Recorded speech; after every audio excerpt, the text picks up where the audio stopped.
Hand number 1. Both vulnerable. We are the dealer. It's imps. We have a 5-1-2-5 15 count. Looks like a no trump opener, yeah? We open a spade. Partner bids a forcing no trump. We bid 2 clubs, showing 3 or more clubs, and partner raises to 3 clubs. Whoa. Okay, so time to make a slam try, right? I assume. I haven't actually thought too hard, but I mean, what more do we need? Like singleton spade, king, 5th of clubs, and the ace of diamonds? We're just like gin for 6 clubs. I mean, that's a 7 count. So how do we want to make the slam try? I would really love to know what's key card at this point, because it's somewhat tempting to just bid key card. But I guess in terms of making a forward going move, there's some possibilities. Is 4 clubs forcing? So interesting question. Is 4 clubs forcing? I don't know. Can I make this bigger? Should I make this bigger? Is that better? I don't know if this is better. I need to... Hold on. This is definitely bigger. Bigger isn't always better. Let me think about how I might want to try and rearrange the screen, if possible.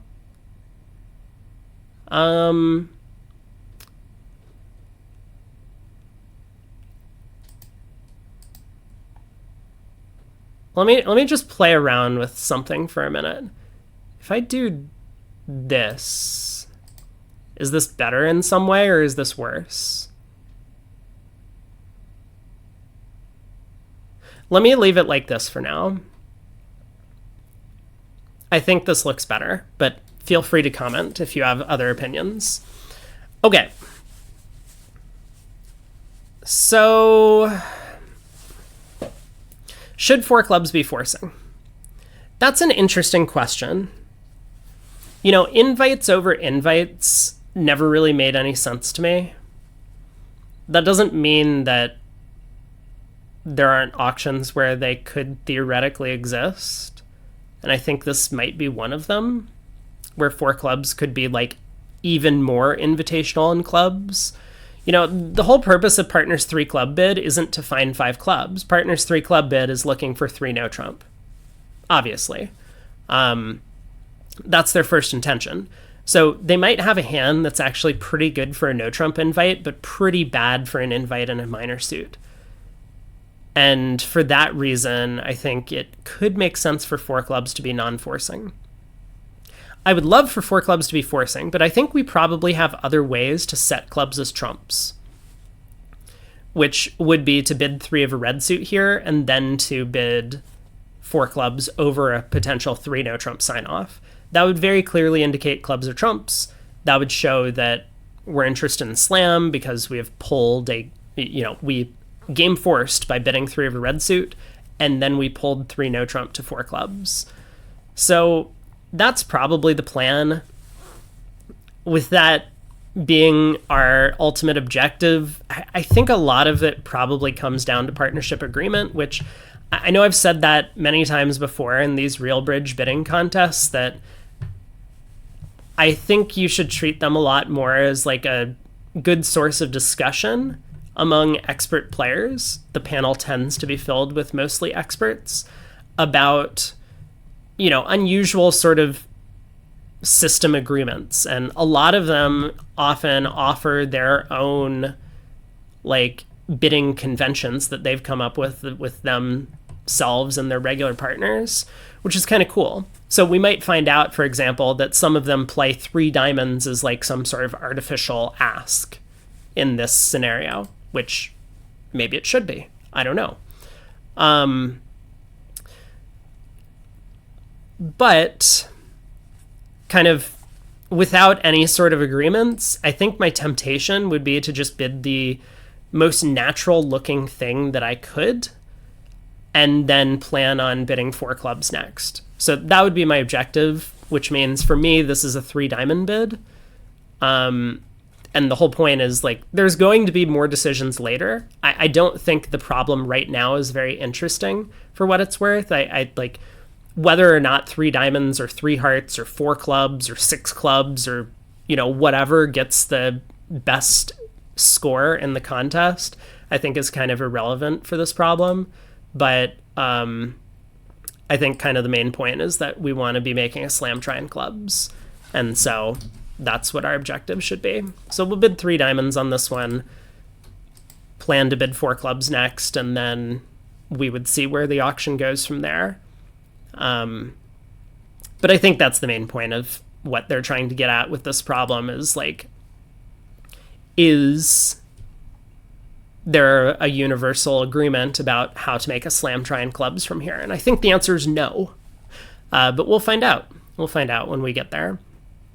Anyway, I mean, ultimately, there are a couple of key principles that are important, so maybe I should talk about those for a second just before we move on. Like, when you are interested in slam, you want to slow the auction down as much as possible. You don't want to go jumping around. You don't want to jump to key card usually, unless it's very clear that, like, that's the only information you need. And if you see your partner slowing an auction down, you should probably have that thought in the back of your mind that, like, one of the reasons they're slowing the auction down is, like, they want to leave as much room as possible to explore for a potential slam. So if you see your partner kind of tiptoeing around like a 3 no trump contract, even if you were dead minimum, like, you should really pause to think and be like, hey, partner's trying to make a slam try. Does my hand look good for slam or not? Even if you're like minimum and high card points and distribution, sometimes as much as like ace 5th and a side suit would be enough to be a source of tricks for them. So anyway, you know, like, when we bid 3 diamonds and partner bids 3 no, and we bid 4 clubs, partner should be the one that pauses and thinks at that point and is like, oh, partner has a good hand with clubs, is making a slam try. Does my hand work with that or not? All right, board 2. Let's see what we're doing. 3 diamonds on our right. Whoa. Whoa, whoa, whoa, whoa, whoa. Excuse you.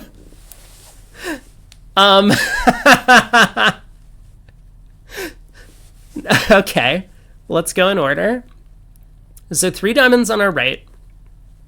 We had an interesting problem over 3 diamonds.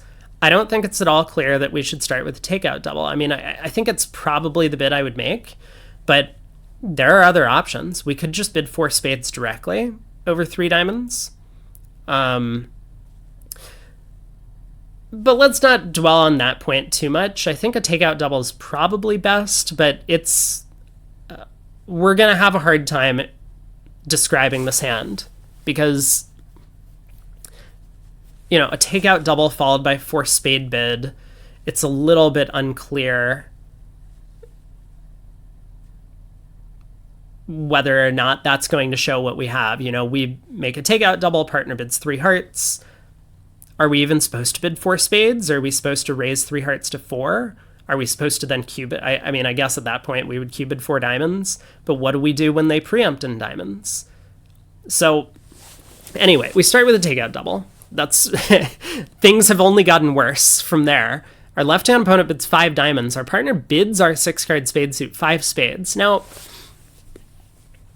it is clear that we shouldn't be passing. I think the panel is probably going to get the most votes for 6 diamonds. I think 6 diamonds is kind of a very clear and automatic bid with this hand. The thing that I'm wondering is there any chance that if we just bid 7 spades, the opponents are going to make an error? I suppose the answer is no, given that we've wrong-sided the spade suit. Okay, so maybe this is not a very difficult problem and we just bid 6 diamonds.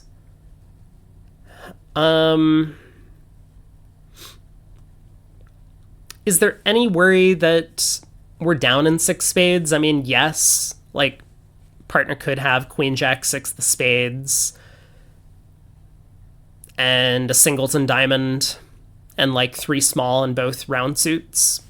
Both kings are offside, but I'm going to play partner for at least 1 king. So I don't think we're stopping short of the 6th level. The real question is just, can we get to a good slam or a good grand slam? I think it's going to be really difficult. I mean, if we bid 6 diamonds and partner has both round suit kings, they should get us to, they'll bid 6 hearts, and then we can bid 7 spades, which hopefully is good enough. I suppose there's the question of, if we bid 6 diamonds and partner bids 6 hearts, should that deny the club king? Because if partner has king of hearts, king of clubs, queen of spades, should they just be bidding 7 spades over 6 diamonds? Maybe the answer to that question is yes. I think that's an interesting point of discussion, but that's getting really nuanced. And this is something that I would probably not interpret in that manner in an undiscussed partnership. With discussion, sure, maybe. I mean, I think it would be fine to go ahead and assume that 6 hearts, not assume, but like have the agreement that 6 hearts would deny a club control here. Well, so I guess getting back to the question, is there any reason to do something other than 6 diamonds? I don't really see one. I'm kind of struggling to understand the alternative. Like, yes, we can pass 5 spades. Like, yes, it could be the right thing to do, but that has to be vastly anti-percentage.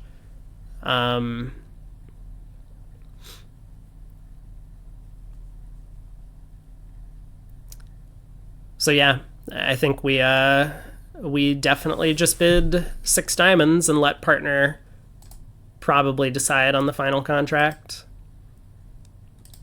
All right, 6 diamonds. Here we go. And like I said, I think that's just going to be the most popular choice among the panel. Maybe someone will come up with something clever, but it's hard to know what. I guess you could bid 5 no. I mean, obviously we want to play in spades, so 5 no to me sounds more like pick a slam between spades and maybe clubs. I don't get it. Anyway. On to hand 3. Okay. Cute. I wonder if Gazilli players are going to have something to say about this hand. I'm not that familiar with Gazilli, but I wonder if they can go through a no trump and somehow show this.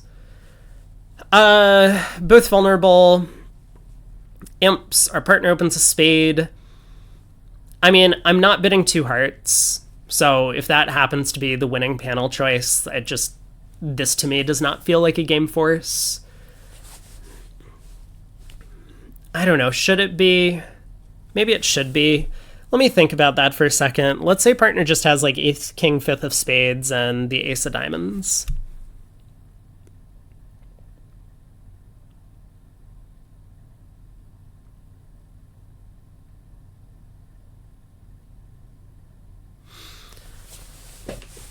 So they lead a diamond, partner wins the ace. We go heart to the queen, so we're already taking a finesse. Heart ruff. Let's say that holds. Ace, king of spades, spade to the queen, and if both hearts and spades split 3-2 and the king of hearts is yeah, it's not quite enough. I mean, partner even having like a reasonably fitting minimum. Sure, we could give partner the king of hearts and the ace, king of spades, but that's a perfect hand. I'm just thinking of, more reasonable fitting hands. It doesn't look like game is all that great opposite minimum, so I don't think this is a too hard bid. I mean, I can understand people doing it just because then you at least always get to the right spot. That is generally one of the reasons for game forcing light, is if you have a lot of potential contracts to play in, that you'll always get to the right strain. And here we have both hearts and spades that could easily be the best suit to play in. But I just don't think the hand has enough firepower. Now, I mean, with that being the case, like, I think we should just treat this as a 3-card limit raise. I mean, our hand is very powerful with 3-card spade support. We could bid 3 hearts invitational, but I just don't really see the point in forcing this hand into hearts when we have the 3-card spade suit on the side. Partner could have 7 spades over there and a heart void. Why would we want to play the 7-0 fit as opposed to the 7-3 fit?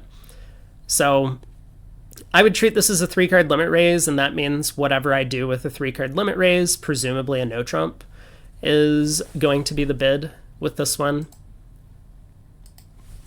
So let's do that.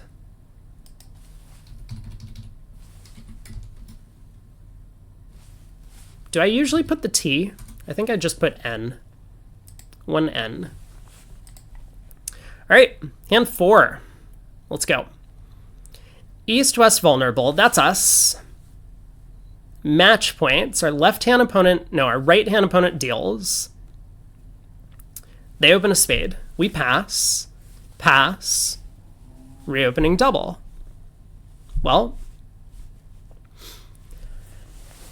this is definitely just a question of how light you think your partner can be reopening.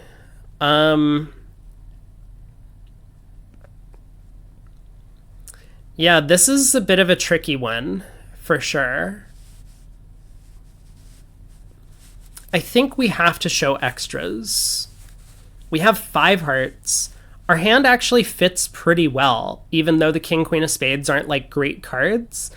We're only going to have 1 spade loser. I mean, sure, partner could have 3 small spades or a doubleton and we suffer a spade ruff, but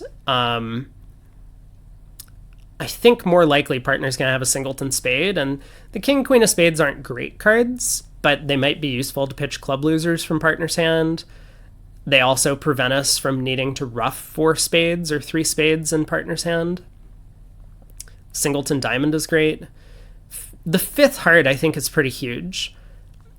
It basically means that even though we're going to lose heart finesses into the opening bidder, we should still be able to pull trumps with only 1 loser, maybe 2 losers on a bad day, but hopefully then we're able to sign off at the 3 level. King of clubs is likely to be on side, so we should be able to hold the club losers to 0 with the help of our spade suit for discards.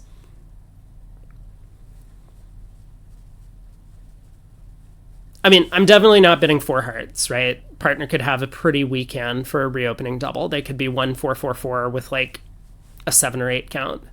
And given that it's match points, there's no real need to push for a thin game. But I do think that 2 hearts is probably not enough. So I think we're going to bid 3 hearts. I don't know what other alternatives we could be thinking about. I guess we could bid 2 no, but we have a singleton diamond. I mean, that doesn't seem right. So 3 hearts seems about right to me. I would be curious to hear the discussion, like what people think about how light partner can be for this reopening double. But, you know, I think the real choices here are probably 2 hearts and 3 hearts. If you think that partner could be super thin, then 2 hearts might be the winning choice. But that just seems very underwhelming to me. You like, partner could have a 13 count, reopens with double. You bid 2 hearts and partner shrugs and just passes, right? And now we've missed a cold game. So that can't be good. But 3 hearts feels about right. I mean, maybe if we have some sort of Lebensal agreements, there are some more distinctions we can make between 2 hearts, 3 hearts, and 2 no trump followed by 3 hearts, but I don't think most people play that. Board 5. We are in 3rd seat. Partner opens a heart. 2 club overcall on our right. We bid 2 no trump, showing an invite or better with 4 hearts. So limit raise or better. I think we're pretty thin for it. It's vulnerable. Both sides vulnerable. It is imps. But the fact that our clubs are 3 small as opposed to like queen third of clubs and 3 small diamonds probably does make this worthwhile to show an invite. But 4 triple 3 is just awful. All right. So we bid 2 now. 3 clubs on our left. Partner bids 3 hearts. Presumably, there's no description of that, right? Yeah, no description of the 3 heart bid. I assume that shows a dead minimum sign off. So this isn't a 6th heart or anything. It's just I have a minimum opener and we're signing off at the 3 level. Right hand opponent bids 3 no to play. Fascinating.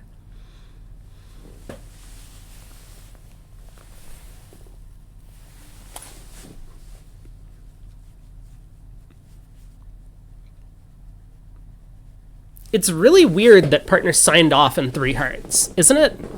Doesn't partner almost always have a singleton club on this auction? Wouldn't that make them want to bid game? Or at least pass? Like,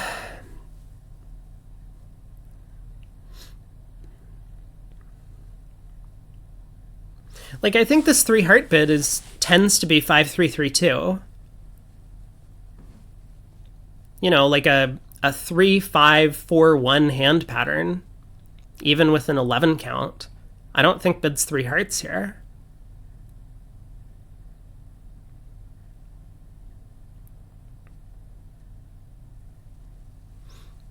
It's possible that our right hand opponent overcalled a 5-card suit. I mean, it's a little bit more likely that that happened now, given that they have extras with a heart stopper. A right hand opponent probably, may well have like a no trump overcall with a 5 card. But 3 no's kind of a weird bid. East would have to have, not east, south, right hand opponent would need to have a source of tricks. So that's why I think that partner has to have club shortness for this. Something's not adding up with this auction. I don't think our right hand opponent's psyching. I think our left hand opponent is probably very thin, but they might have something like king, queen, third of clubs and out. And that could be exactly what our right hand opponent needs if they have like a 7th of clubs to just have enough tricks and 3-0. Yeah, something's really wrong. I think either our left hand opponent has like raised with maybe like queen, third of clubs and out, or partner has just lost their mind and has bid 3 hearts with club shortness.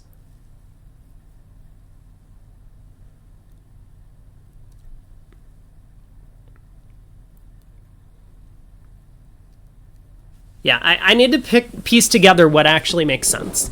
Okay, I trust South. South isn't bidding 3-0 as some psych, right? South isn't even convinced we're bidding to game, and like it's not as if 3-0 trump takes up any space anyway. So this is a true bid. South has a real moose over there, and for that reason, this is one of these hands that just like kind of has to have a heart stopper with a weakish club suit that has gotten a lot better given that their partner has support. So I think South has a long club suit. This means partner must have club shortness. Okay, I think I've established that. Do I think 3-0 trump is making?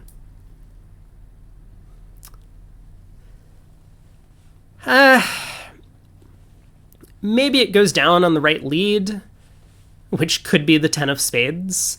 But I'm not going to wager all of my imps on it. So I think we just bid 4 hearts.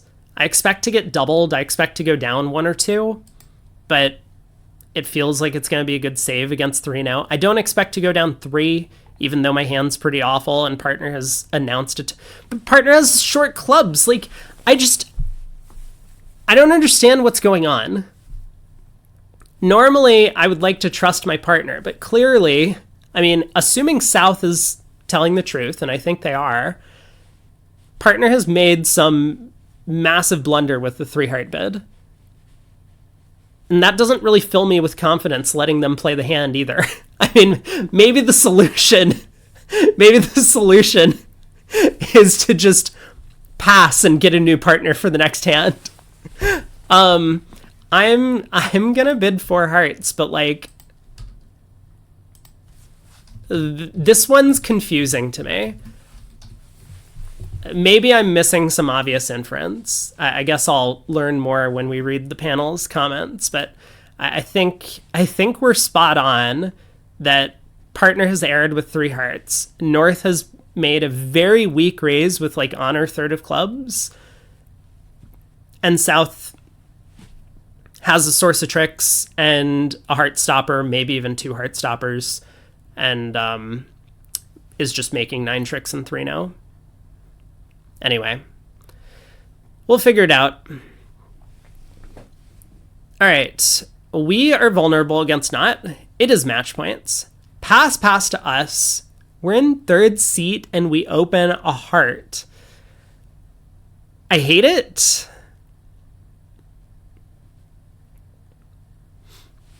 Let me think for a second. I mean, I'm just drawn towards a 4 heart opening in 3rd seat. Now, why do I like 4 hearts? I mean, we have a lot of distribution. The opponents probably have spades.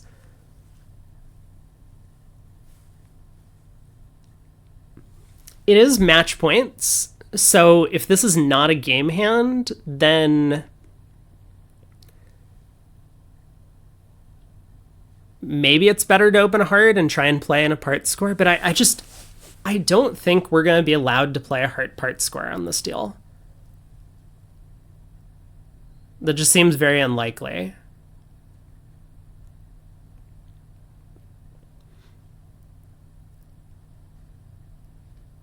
And if there's a low chance of playing a part score in hearts, then we may as well just bid the next best thing, which is a game, and force the opponents to guess. Like, 4 hearts could easily be making. It could easily be going down. 4 spades could be making. It might go down. Maybe the opponent's best contract is 4 clubs, and 4 hearts is like par if they double us and beat us a trick. Well, I guess we're vulnerable. It does kind of throw a wrench in things with this being the vulnerability, because if we kind of misguess, we might accidentally just go minus 200, and that could be a terrible score at match points. I think at imps, 4 hearts in 3rd seat is probably pretty clear, but at match points, maybe not. Anyway, we have decided to open a heart. Fine. Our left-hand opponent bids a spade. It comes pass back to us, which is really weird. Well,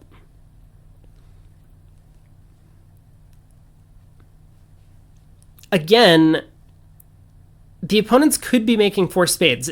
I don't think we've learned all that much from this auction. So it kind of feels like we're being re-asked the question about what do we want open in 3rd seat. I'm having a hard time with this problem because I think the panel is going to feel the same way I do about the 1 heart opener. And they're probably going to make their subsequent follow-up actions based on the fact that they would maybe open 4 hearts in 3rd seat. And so I could see a lot of the panelists just passing out a spade and thinking that the opponents might have a game. So we don't want to let them, find out that they actually have a game. We're going to get out-competed in hearts anyway. Like, what's the point of balancing 2 hearts? But if we had judged that 1 heart was the right thing to do in 3rd seat, and this happened, I think it's very clear to just rebid 2 hearts here, because we've made the judgment call. And like I said, we haven't learned anything new. We knew going into the hand the opponents had spades and we had hearts. We haven't found out any more information. So I think we're just supposed to bid 2 hearts here. Trust that we've done the right thing and that this is a part score deal and that we can outcompete the opponents. Very confusing to me.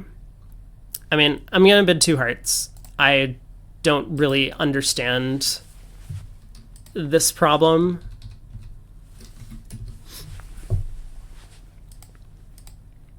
Like, partner could have a rack of spades over there, but I'm not going to reopen double. So it's not like partner's pass over 1 spade has necessarily told us much about the deal. I think South's pass over a spade tells us a bit more, that it feels like the opponents don't have a huge spade fit. They just have a moderate one, and spades are probably splitting poorly. So I don't know. I'm bidding 2 hearts. On to the next. Board 7. Both vulnerable. It's imps. Our partner deals in first seat. They open a diamond, 2 spades on our right. So this is the set with all the hearts, huh? Well, not necessarily a comfortable hand. I actually don't know what to do with these hands. I mean, I could see pass or 3 hearts. I think a negative double is just way too much of a distortion. I guess we could make a negative double and plan to bid 3 hearts next.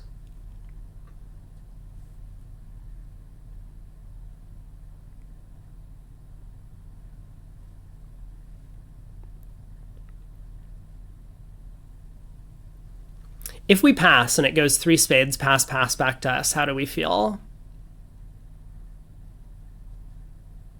Pretty bad. I guess we should double then. Because I think 3 hearts is overshooting.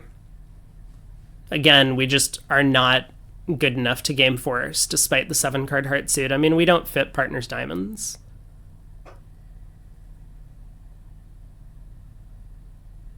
It's not terrible if partner leaves our double in. We lead our singleton ace, and maybe we can get a ruff. Queen of spades could be worthwhile. So, yeah, I guess we do make the negative double, planning on bidding hearts. If it goes like a diamond, 2 spades, double, 3 spades, 4 diamonds or something, we have a decision to make. We could pass or bid 4 hearts. We probably bid 4 hearts at that point. It's imps. But yeah, it does feel like maybe we should be at least showing partner some values, because that's kind of what we have. We have a smattering of points. It's not the equivalent of like a 2-4, 3-4, 11 count, which would make a negative double rather comfortably. But I think showing something is pretty important, because if it goes a diamond, 2 spades, pass, 3 spades, partner's going to have a really hard time coming up with a bid. Whereas if it goes a diamond, 2 spades, double, 3 spades, partner will be able to do something rather often, knowing that we have some values. So double seems right. Was not my first instinct, but that's what we've arrived at. Last one. And then we'll take a look at the results. Both vulnerable, it's match points. Our right-hand opponent's the dealer. We pick up this lovely 13 count. A diamond on our right. We overcall heart. Looks good so far. Partner bids a no trump. Comes back to us. This is a question that I think I talk about frequently, that I believe East should treat this hand as if they had opened a minor and we had responded to heart. So East 1 no trump bid should deny 4 spades. That's my personal opinion, because like otherwise it's way too hard to find 4-4 spade fits in these auctions. Similarly, if South had opened a club and we had overcalled a diamond, East should treat that as if they had opened a club and we had responded to diamond. So they should still be bidding 4-card majors at that point. But I don't think that's standard. And honestly, I don't know why that's not standard, because it just seems so straightforward and obvious. You find all of your 4-4 fits, and you don't really have all that much trouble getting to 5-3 fits, because you can kind of use similar check-backy type stamen things if the auction proceeds in such a way. Yeah, maybe you lose out on some 5-3s, but I think getting to the 4-4s is way more important. So if that was the case, then we wouldn't need to bid 2 spades right here, because we would already not have a spade fed. So we could bid 2 hearts or even jump to 3 hearts. I mean, 3 hearts is probably a good bid. But without that agreement, I think we do need to go fishing for a 4-4 spade fed. So I think I'm going to bid 2 spades. I mean, it's match points. We could still choose to go low. Not so bad. So we could bid 2 hearts and just hope that that works out. I just feel like we have a little bit too much to not at least investigate a game. How accurate is that? I mean, what's Partners 1 no trump? Partners 1 no trump should be like low range 8 and at the high end like 11 or 12. Opposite a lot of 12 counts, I'm sure we have game. I mean, even opposite some 10 counts, I'm sure we have game with all the finesses working through the opener. Well,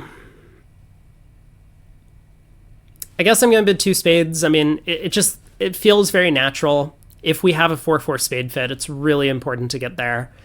And otherwise, hopefully we can play in hearts. I mean, it could be a misfit. Partner could be like 2-1, 5-5, and has bid a no trump instead of, say, 2 clubs, just because, you know, that's what they felt like doing. Partner could be 3-1, 5-4. But I think I'm going to take the chance that this is actually our hand for a game. So 2 spades it is. I think it's a lot clearer at imps than it is at match points. Like at match points, I could definitely see 2 hearts being the winning decision. But this one feels pretty close to me. All right. Those are our bids. So I guess let's pull up the results. So we got our scores in up there, or our bids in. I guess we're about to find out what we score on some of the hands. Let's take a look. Welcome to the second set of the 2025 annual competition. We start with congratulations to 2 panel members, Short Brink over here, that's our boy, and Michel Klukovsky. I don't think Klukovsky has been on the panel, so maybe he's like a guest panelist this week. These are members of the winning team at the European Transnational Winter Games that took place in Prague this month. I didn't even realize there was a tournament this month. I'm so far out of the loop. Not that their path to victory was entirely smooth. In the quarterfinal, they trailed by 14 imps going into the final stanza. I like how they call it stanzas. And they were still 2 imps behind with 2 boards to play. They advanced with a 1 imp win. In the final, they were down by 50 at the midway point and 28 with 1 set remaining, before coming back to defeat a strong Italian team by 15 imps. Just another routine win for the magnificent Swiss squad. Never count Zimmerman out. This month's guest panelists were co-winners of the December competition. Nigel Kearney is a 54-year-old software developer from Wellington, New Zealand. He was a member of the silver medal winning Kiwi team at the 1995 Junior World Championships in Bali. That was a long time ago. And has also represented his country at an open level. He is currently a national selector and coach. His preferred system is 2/1 with a weak no trump. Muhammad Humayun Khan from Pakistan began playing bridge in 1971. He joined the ACBL in 1991. Wow, at just 20. And has been... Oh, he began playing bridge at 71. Oh my god, I thought that was when he was born. Wow, must be a real old timer. I don't recognize the name at all. Nigel Kearney I've heard of. Been an avid bridge enthusiast with a passion for strategy and competition. He says, when I'm not working, you can find me at the bridge table or playing online, always looking for both improvement and fun. Good attitude. Delighted to welcome a true legend of French bridge as the latest addition to our panel.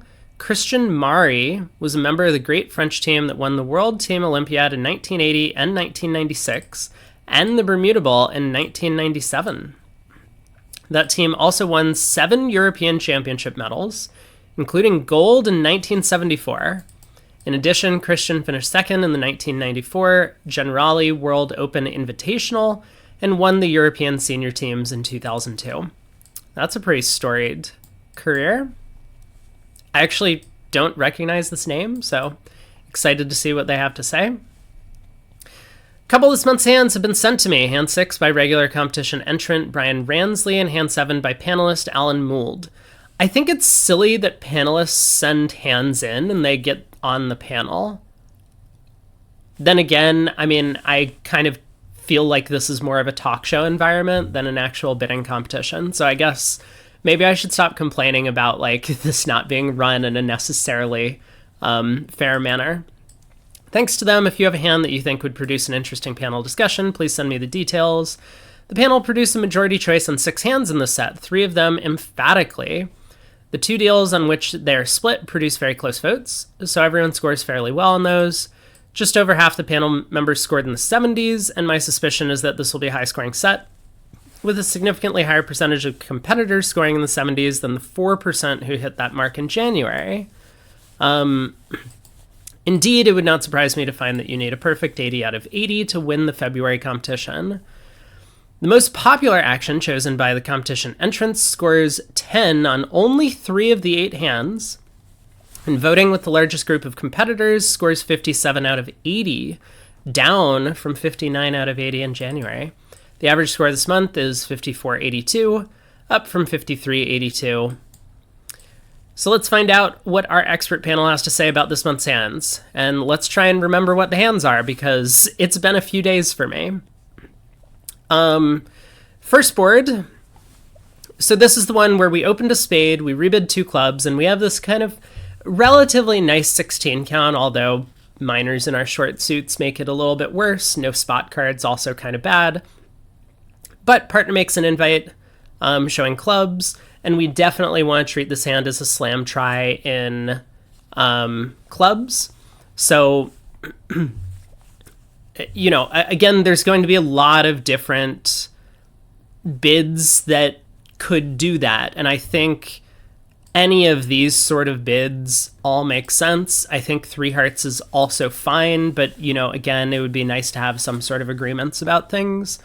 Generally, 3 of a red suit here would be stopper showing, because with 2 unbid suits, you want to show where your values are. So 3 diamonds isn't necessarily a slam try in clubs. It's just partner's first objective is going to be to tell you if they have a heart stopper to bid 3 no trump. And if they don't have a heart stopper, it's actually a lot better for us, because then they have fewer wasted cards in that suit, and the club slam could easily be on. So I think a lot of the decision is going to actually come later in the auction, but 3 diamonds does seem like kind of a clear standout choice. 4 hearts as a splinter makes some sense, but I'm not convinced we necessarily have to commit to taking up this much room, which is why I find it a little bit unattractive. 4 clubs, I think, has a lot of merit as well. Like, it just clearly sends the message this hand's being played in clubs and we have a slam try.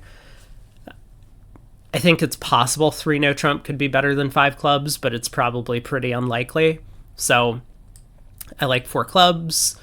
5 clubs is very pessimistic. I think that's the worst bid of anything on the list. 3 hearts, again, I mean, doesn't really convey the message that we're trying to, although maybe the point is that depending on, there's one panelist who voted for it, maybe their principle is that when they bid 3 hearts and then 4 clubs, it's going to show first round control, as opposed to starting with 3 diamonds and bidding 4 clubs. Anyway, let's see what the panel has to say. I will mark my 10 points on this one. And hopefully that shows up. Yeah, just barely fitting it on the screen. So what does the panel say? We begin with a divided panel, but 16 to 23 advance with some form of slam investigation.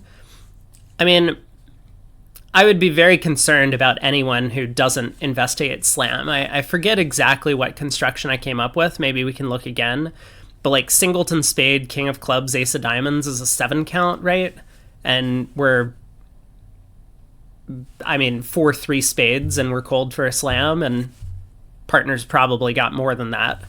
So I think, I mean, I guess ace king of clubs, ace of diamonds, singleton spade, and we're called for a grand slam. Like, it's insane to not investigate a slam. Oh, that's true.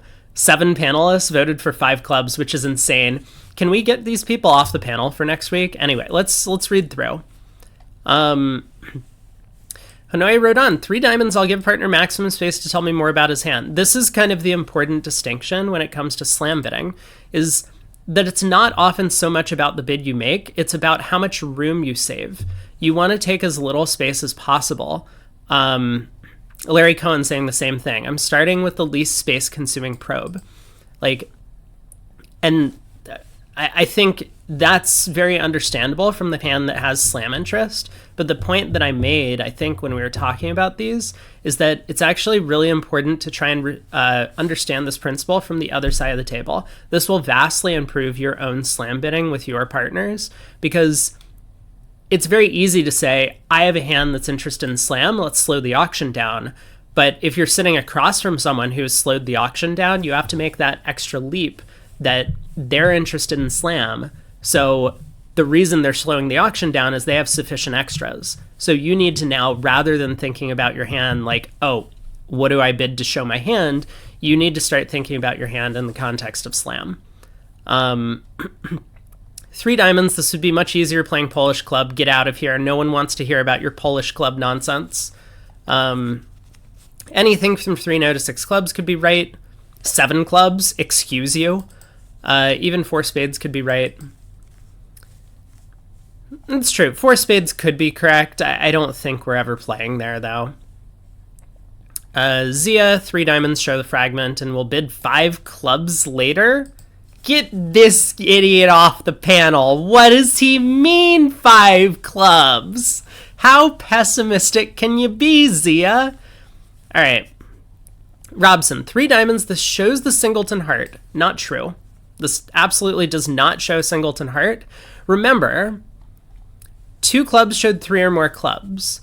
So I think it's very easy to get distracted by the fact that you have a hand that is 5-5 in the black suits and start thinking about your bids in the context that, not following your system, but in the sense that you yourself already know that we're going to play this hand in clubs, whether it's 5 clubs, 6 clubs, 7 clubs, whatever. Maybe 3 no trump if you are feeling frisky, maybe 4 spades. But when you look at your hand, you can say, oh, partner bid 3 clubs. We're definitely playing this hand in clubs. Let's make a forcing bid in clubs. Well, 3 diamonds is forcing, but remember, partner doesn't know that we have a big club fit. Partner's bid 3 clubs as an invite looking for 3 now. 3 diamonds, the primary purpose of these 3 of a red suit bid is to probe for 3 no trump. It's not to show a forcing hand with clubs. There's no way that we can, in one bid, show a forcing hand with clubs other than to bid 4 clubs. So Robson is way off on this, but I think he's making a relatively common mistake, and Robson's a good player. I mean, so even among top level experts, this is a thing that people do.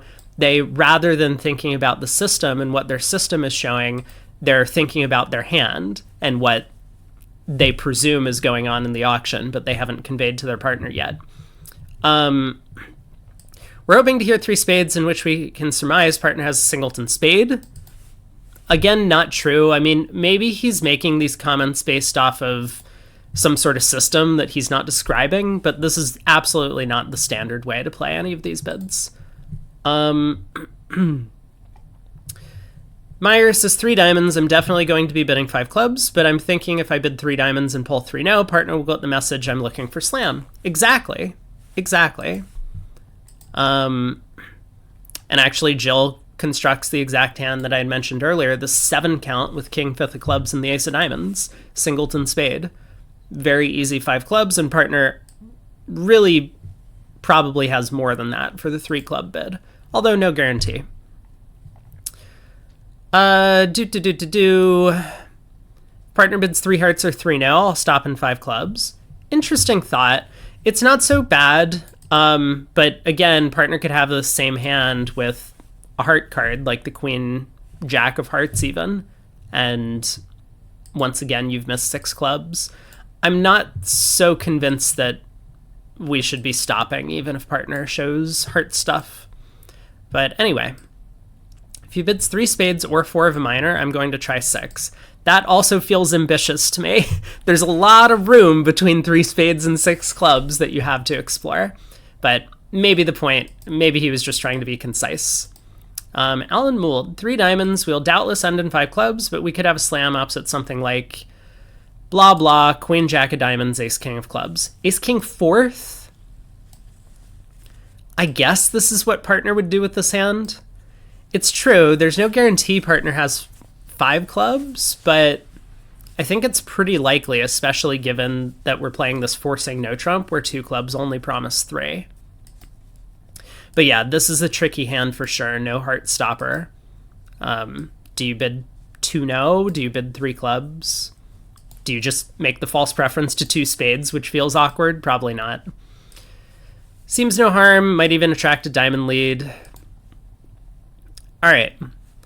3 diamonds. Even if this elicits no helpful information, I can still guess between 4 clubs and 5 clubs on the next round. That is not very... that is like the opposite of ambitious with this hand. What do you think partner has? Okay, guest panelist.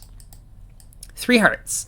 Bidding 3 hearts will encourage partner to Q-bid 4 diamonds with the ace, enabling us to reach 5 clubs. Interesting. I hear that, and this guy was much older, right? I think when we took a look. He began playing in 1971. So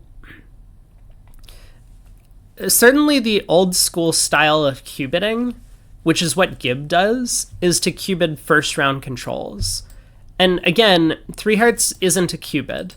I think the presumption is that when we start with 3 hearts and then we bid 4 clubs, partner's going to interpret this as a Q-bid in support of clubs. It shouldn't be. Again, I think it's really important that both of these 3 of a red suits are more natural than anything else.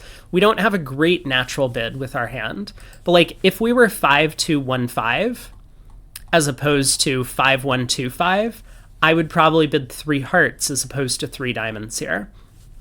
Bidding 3 diamonds just like shows more where our length is.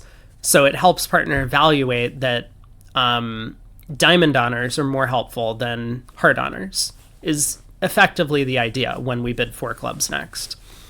So there have been a couple of comments suggesting that these 3 of red suits are going to be Q-bids, both Muhammad and Robson. Kind of. I guess Robson actually just has no idea what's going on. This is very confusing to me. I would like to know more about why Robson's confused on this auction, but I mean, maybe this is like a British thing. I'm not sure. Like in English standard, does 3 diamonds promise a singleton heart in this auction? I don't think that's even playable as a convention, but maybe some of the Brits can correct me. Anyway, let's move on. 4 hearts. We have some splinterings. Paul Marston, 4 hearts. There could easily be slam if partner has nothing wasted in hearts, of course. I think the real key to the hand is partner's spade holding. If partner has a singleton spade, then we're pretty happy. If partner has a doubleton spade, we're not happy, because then the king of spades becomes an important card, and that's just taking away important values from the other suits. Like king of spades, queen of diamonds, king of clubs is not a slam. We're just off 2 aces. Migri, 4 hearts. The key to making slam is a single spade in partner's hand. There we go. In which case we will need very little. Hopefully 4 hearts will get us some information. See, I don't think that it will. Partner's not Q-bidding a singleton in our suit. Or shouldn't be, right? So I think it's just going to be really difficult to get as much information as we can. And that's why it's going to be really important to keep the auction lower. Deweese, 4 hearts. Having no gazilli makes things much more difficult. Aha, yeah. Now we get at the crux of the problem. The Europeans have no idea how to bid hands like this because they just have gazilli to solve all their problems. I mean, it's true. You would rather use a much better convention that deals with hands like this where you could just jump to 3 clubs directly to show, 5-5 and kind of a maximum in the gazilli context. But without that, you kind of have to go through the normal 2/1. So I would expect the Americans to be a lot better at these types of hands because none of us play Gazilli. I'll bid 4 hearts now and leave the rest to partner. With a perfecto, he'll know to bid slam. And yes, I realize we might sometimes go down in game. It's a fair point, but I don't think we can be that pessimistic. Bergen, 4 hearts. I have no interest in 3 now, but I will force to game in clubs. As slam as possible, even opposite the right 7 count. Yeah, everyone's constructing the same hand. King 5th of clubs and the ace of diamonds. I'm willing to try for 6 clubs by splintering. 4th alternative is a simple club raise. 4 clubs forcing. According to these players, we never play in 4 of a minor with a clear fit in a non-competitive auction, except for certain situations where we've investigated 3-no first, which is not the case here. True. In fact, they have not investigated no trump if they don't bid 3 of a red suit. Almost always, partner will hold 5 clubs and spade shortness in this auction, so we may easily be able to make 6 clubs. Let's start the Q-bidding process. I think this bid is perfectly fair. Again, I don't remember exactly what I said when I was looking over the hand days ago, but I think I was a little bit uncertain if 4 clubs would be invitational, and I didn't want to take that risk undiscussed. I think it should be forcing, but it's still not so automatic to me. Sally Brock, 4 clubs. It seems straightforward. Not familiar with the methods. Seems fine. 5 club bidders need to get cut from the panel. Nigel highlights a danger of jumping to 4 hearts. Nigel Kearney, 5 clubs. Slam is not impossible if partner has nothing in hearts, but we will need a very suitable hand opposite. This isn't true. I think the people who are thinking about the singleton ace and being like, well, if partner doesn't have wasted cards and hearts, then we can make a slam. Migri hit on, I think, the big point of the hand, which is that the key to making slam is a singleton spade in partner's hand. This is absolutely the key point to think about on the hand, because if you start constructing hands with singleton spades versus doubleton spades, you're going to quickly realize that like the doubleton spade is very constrained in what sort of hands partner can hold where slam makes, whereas the singleton spade, you have a lot of leeway, and we might even make a grand if partner really has the perfect maximum ace king of clubs, ace of diamonds. So I think that a lot of the panelists have kind of missed the point on this one, that it's not so much about the singleton heart or the singleton ace of hearts opposite no wasted values. It's more about the spade holding. Danger of splintering in hearts is that he will not stop with a hand like doubleton 3 small, queen 3rd, ace king 5th. This is true. And we just have 2 losers. We have a spade loser and a diamond loser. So yeah, we're going to get to 6 clubs off of that, opposite that. I think it's unclear to me what's going to happen if we start with 3 diamonds, but I do agree that over 4 hearts, this hand is absolutely bidding a slam. It's easy to see why he would picture us with a better hand, obviously. Okay, anyway, moving on. 5 clubs, 5 clubs. These people all need to be cut from the panel. At the table, partner had singleton, king 3rd, queen jack 10 5th, king 10 9 5th. So we're off 2 aces. 5 clubs was clearly the best spot. Off just the minor suit aces. Probably only past 3 no trump, and 4 no trump seemed to lead to a less appealing spot.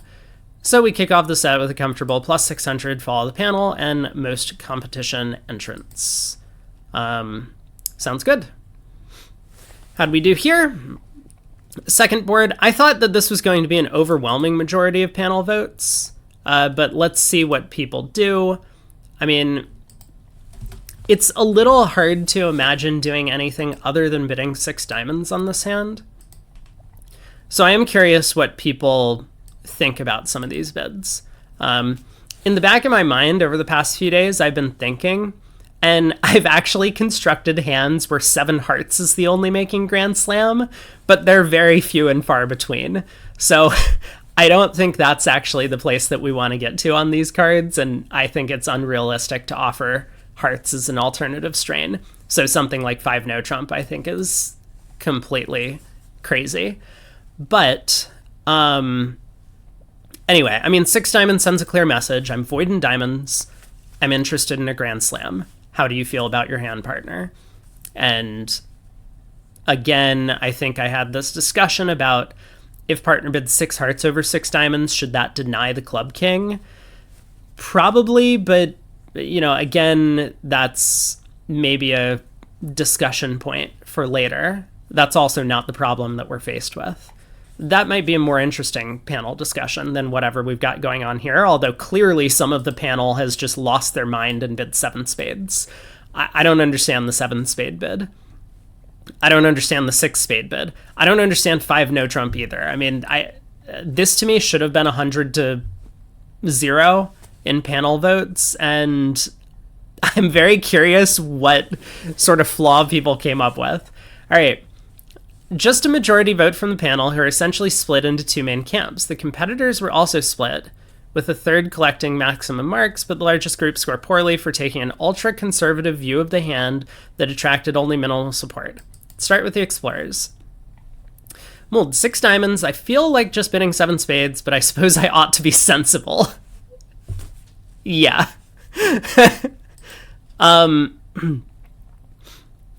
6 diamonds, it's not just a choice between being scared and bidding 6 or being bold and bidding 7. We can try the scientific way. 6 diamonds, grand slam try. Marston. Okay, this is interesting. If partner comes back 6 hearts, I will bid the grand. I really want to... Okay, Nigel Kearney says this sets spades. Let me keep reading before I touch more on this point that I was making about 6 hearts versus partner just bidding 7 spades over 6 diamonds. 6 diamonds, this should set spades, otherwise I would bid 5 no. If partner can bid 6 hearts over 6 diamonds, I'll bid 7 spades. 6 diamonds, pinpointing the void and hoping to get a 6 heart bid, so it looks like DeWeese also plans to bid when partner has the heart king. Myers says if partner has the heart king, I want to take a shot at 7 spades. I'm really unclear as to whether or not we want to be in 7 spades opposite just the heart king. I don't think we do. Now, I think it's possible that 6 hearts from partner may well also include the club king because partner's missing the top spade honors. Like, would we bid 6 diamonds if we had a hand that was like, let's say partner has queen, jack, 6th of spades. So if we had a hand that was like ace, 10, 9, 5th of spades, ace, queen, jack of hearts, diamond void, ace, queen, jack of clubs, would we bid 6 diamonds? Probably. So in that case, partner might be uncomfortable just bidding 7 spades with both the heart and club kings. I can understand the thought process of if partner bids 6 hearts, let's bid 7 spades. But I think it is an interesting point worthy of consideration. If partner doesn't have the club king, I don't think we're making, right? The preempt is on our right, and so the king of clubs is very likely to be on our left. It doesn't have to be, but I think it's more than 50%, and we don't want to be in a less than 50% grand slam, right? This was imps. Match points. Okay, so I guess it's a little bit less bad to be in a slightly subpar grand slam at match points than it is at imps. But okay, let's keep going. See what the rest of the panelists say. Jill, once again, is playing in the women's pairs on this hand. She seems to flip-flop a lot. Maybe she just randomizes her pronoun choices when she's talking about her partners. David Bird, this is a grand slam try and should persuade East to cubid the heart king, even though he's missing all the good cards in my hand. With the club king as well, he may consider bidding the grand himself.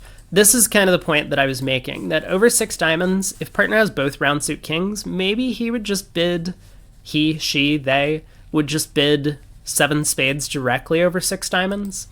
It's unclear, and I would be shocked if anyone had an agreement on this. I mean, a lot of it is probably just sound bridge logic, right? Like partner queued 6 diamonds, showing a diamond void. If I'm convinced we're making a grand opposite a diamond void and partner inviting, then I would bid 7. Otherwise, I will queue bid the cheapest thing, 6 hearts. Discussion about whether or not that shows, denies, or whatever specific other controls is up for debate. Zia, 6 diamonds. I would love to bid 5 no trump to hear 6 clubs. Then I can bid 6 diamonds to see if we should play in hearts. But 5 no pick a slam focuses on which strain to play at the 6th level, and that's not the issue here. Exactly. If partner can bid 6 hearts, oh, I understand the 5 no bid now. People are playing Hope Bridge. That's not how bridge works. Yeah, so it looks like everyone's ambition is that if partner makes a peep over 6 diamonds, they're going to bid 7 spades, which I think is perfectly reasonable. Robson, 6 diamonds. This is a grand slam try with first round diamond control. Partner bids 6 hearts. I'll bid 7 diamonds to get to 7 hearts if he's... Yep, this is exactly the hand that I was thinking of. 5-4-2-2 with the king of hearts. So that we can rough 2 diamonds and pull trumps and then ditch all the club losers. But... But I don't think that that's realistic. I mean, I appreciate the effort from Robson, and maybe it would work out. I would just be a little bit worried. Yeah, I guess I would just be a little bit worried that partner and I might not be on the same page. All right, Schenken, 6 diamonds. 5 no trump may be confusing, but it's perhaps a way to find out about both missing kings if partner's on the same wavelength. Yep, just playing Hope Bridge. You make a bid and hope that partner's reading your mind rather than using logic. If I bid 6 diamonds and get 6 hearts, now 6 spades suggests I need something more. Any missing king is likely wrong. It is just possible that only the heart king is needed, but that seems like a stretch. I completely agree with this comment. That it's really hard to construct hands where only the king of hearts is necessary, because partner's pretty likely to have diamond shortness opposite our diamond void, given the auction. Like, it's true, maybe partner is like 6-3-3-1 or something like that, and we don't need the king of clubs, or 6-2-3-2 even. But that's giving partner an awful lot of diamonds for the opponents to be bidding up to the 5 level. So, again, possible, but I think it's much more likely that we need both round suit kings to make the grand. Second largest fraction in the panel decide they already know where they're going. 7 spades, who knows? I'm less frightened of being wrong as I get older. Amazing. Larry earns the first Comment of the Month awarded this year. 7 spades. Why would I play around with 6 diamonds to reach 8 spades? Love you, Larry. That's pretty good. 7 no is not on my radar. I mean, I think people are kind of missing the point at match points, which is that partner's under a lot of stress, especially when they have a long spade suit, and especially when they are short in diamonds. Didn't 8 clubs used to be a bid? It did, until the rules got changed. Yeah, we're no longer allowed to sacrifice at the 8 level. I mean, a lot of the hands that I was thinking of the other day, because to start with, we need to come up with a hand where partner's going to bid 5 spades, missing 5 key cards, right? I think it's very possible that partner doesn't know who's making what, right? It went 3 diamonds double, and it went 5 diamonds from north. We could have a normal takeout double that's like 4-4-1-4 with a 12 count or 13 count, right? And north is the one with all of the values. Partner could easily have a hand where they're intending 5 spades as a save. And so far, I haven't seen any of the panelists mention this.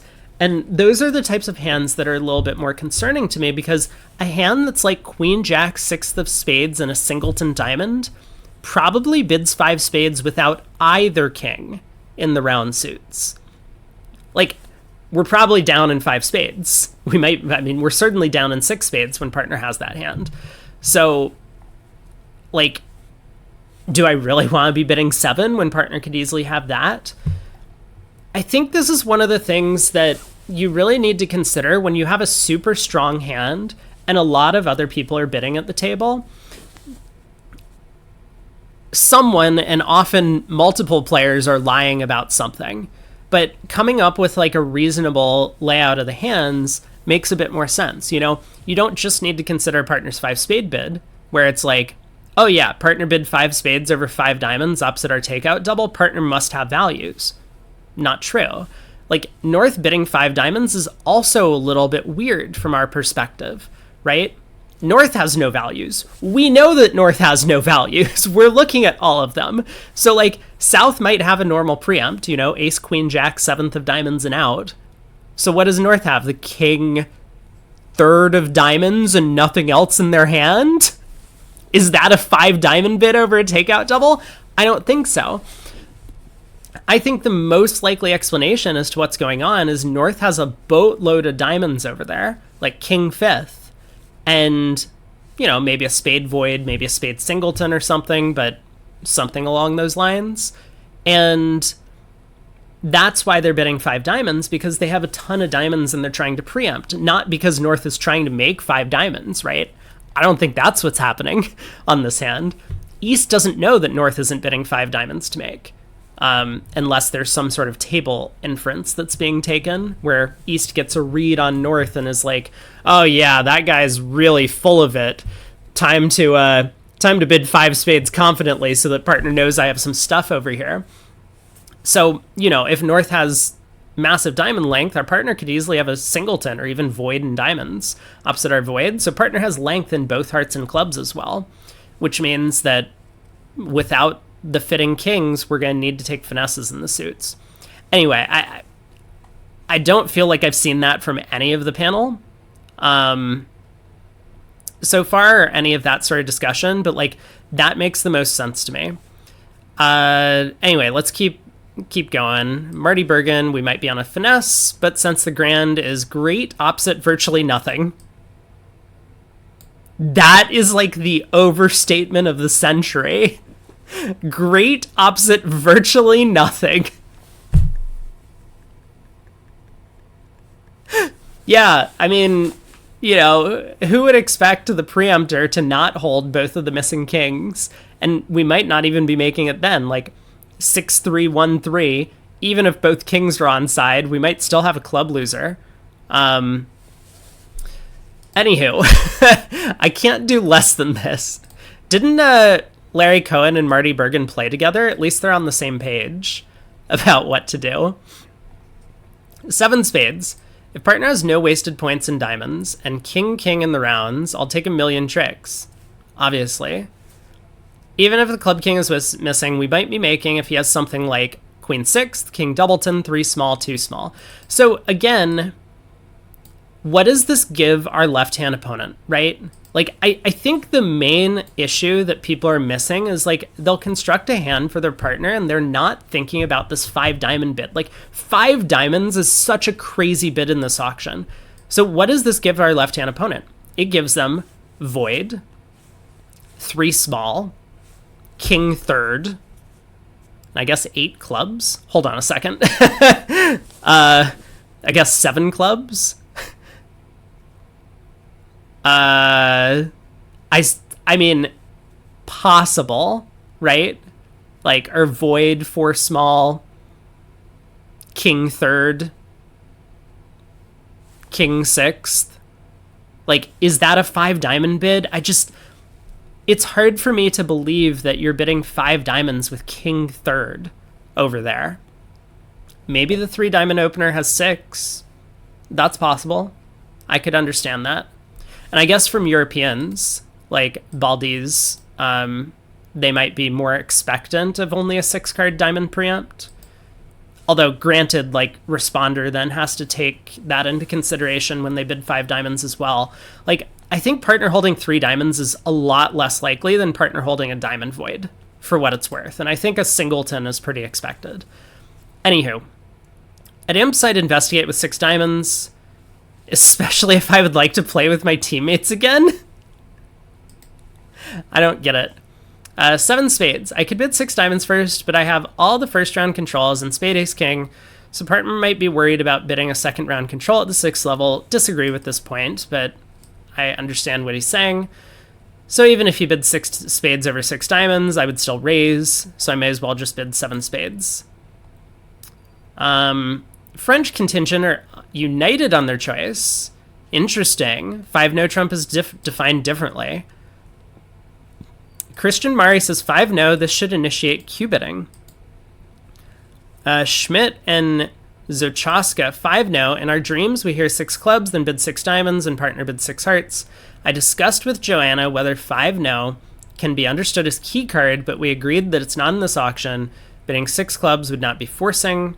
Strong hand with clubs. 5 no is the only bid available with the kind of hand we have. I mean, if you have that convention, I guess that's useful. But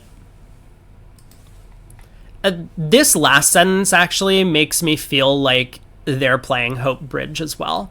Like, Christian Mari seems to believe that 5 no trump initiates Q-bidding, although based on now what I'm reading, I think it's very possible that these pairs are just playing Hope Bridge, that partner's reading their minds and would treat 6 clubs as a Q-bid as opposed to a second place to play. A couple of 6 spade bids. I think these people should be out of here. The meaning of 5 no trump here is something regular partnership might think worthy of discussion. Should it be key card? That's an interesting question. I had never thought about that. Maybe it should be. I think everyone in the world, as opposed to maybe French players, would play it as pick a slam. So 2 places to play. Does it initiate Q-bidding as it seems to in France? I don't think it does. You know, this last sentence where they express doubt about choosing other options as opposed to showing support for the 5 no trump, saying that it starts Q-bidding sequences, makes me believe that they've just kind of gone through the checklist and ruled out every other bid, and they're hoping that partner reads 5 no as starting Q-bidding. That they're hoping partner understands they're looking for a grand slam, which, like, I don't think they are. Okay, what's going on? Should it be key card? Does it initiate Q-bidding, or is it still a pick a slam tool in this type of auction where it is highly likely that you want to agree spades? The French method enables us to find both key kings, although, okay, we need to we need to ignore this. He's really reading into the panelists' claims that these initiate Q-biddings, and without evidence, I think we're gonna skip that.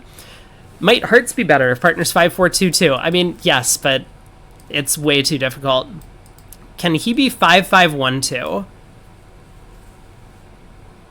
No? I'm pretty sure that's a 5 heart bid. Are the odds good enough to just punt the grand, as some panelists suggest? I don't think so.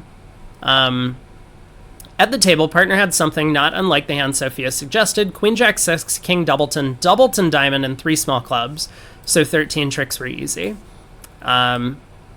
Yeah, this seems like a reasonable hand. I mean, this gives the 5 diamond bidder a 4 card diamond holding and probably a spade void.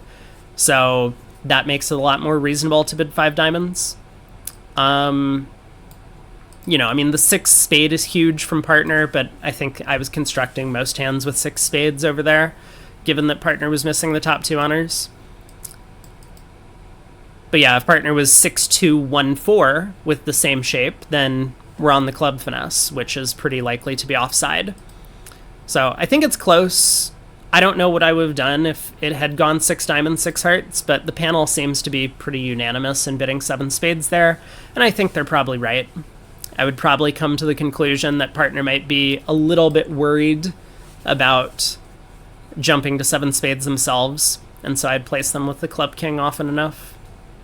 Or maybe with this type of hand. But okay, on to the next one. What did we do on some of these hands? Okay, looks like the panel actually wanted to game force. We didn't do very well. We got 5 points on this one.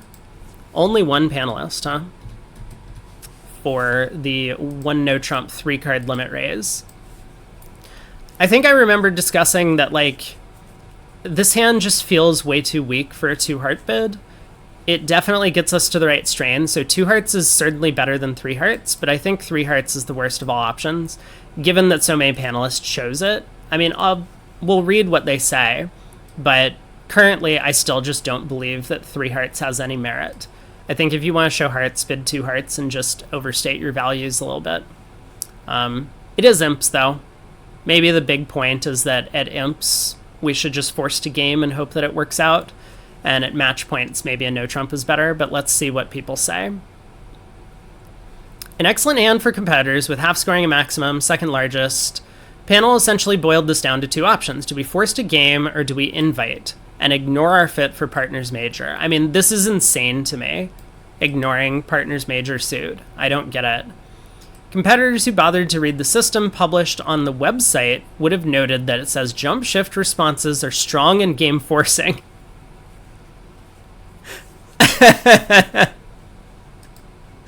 Apologies to those who did, because otherwise they assume 3 hearts is natural and invitational. Yeah, why are we still playing Solway jump shifts in 2025?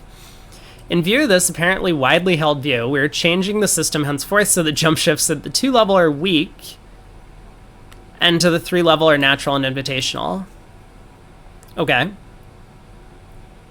2 hearts, a wild overbid, but I ain't bidding 1 no or 3 hearts invite with 3 card spade support, nor 2 spades, 3 spades with 7 hearts.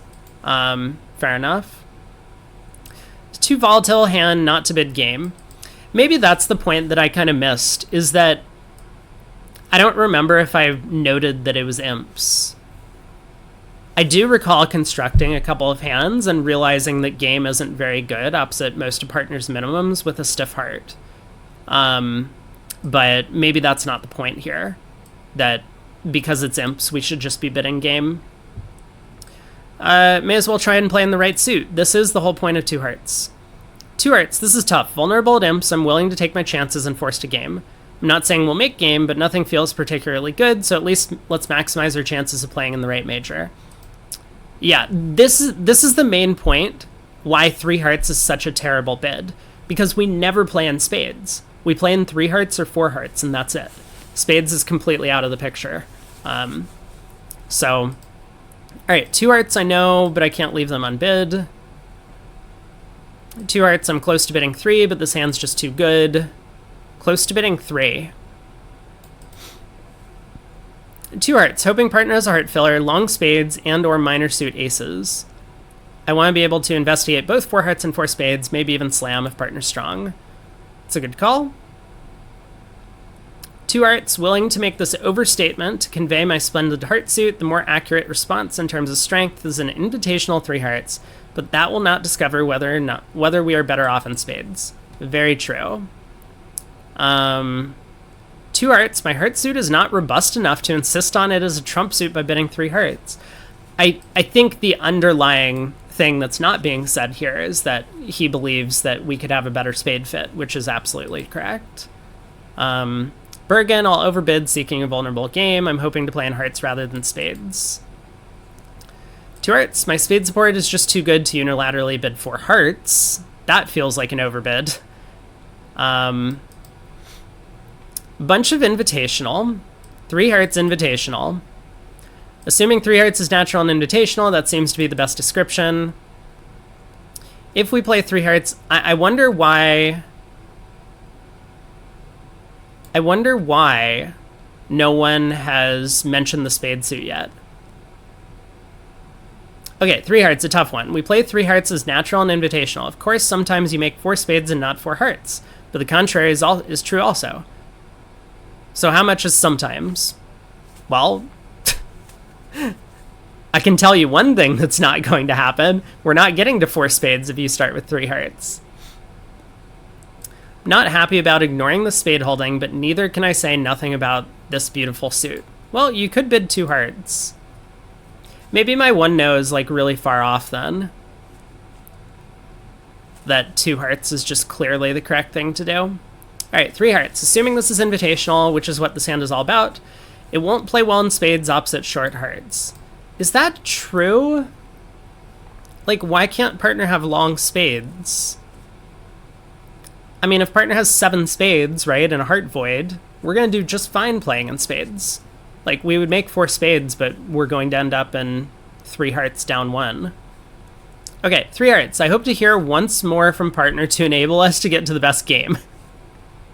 There's another way to go about this, bud. Alright, I think the 3 heart bidders have lost their mind. 3 hearts. Ideally, you would want to show the spade fit and heart length, but with no obvious way to do that, I will show my hearts with an invitational bid.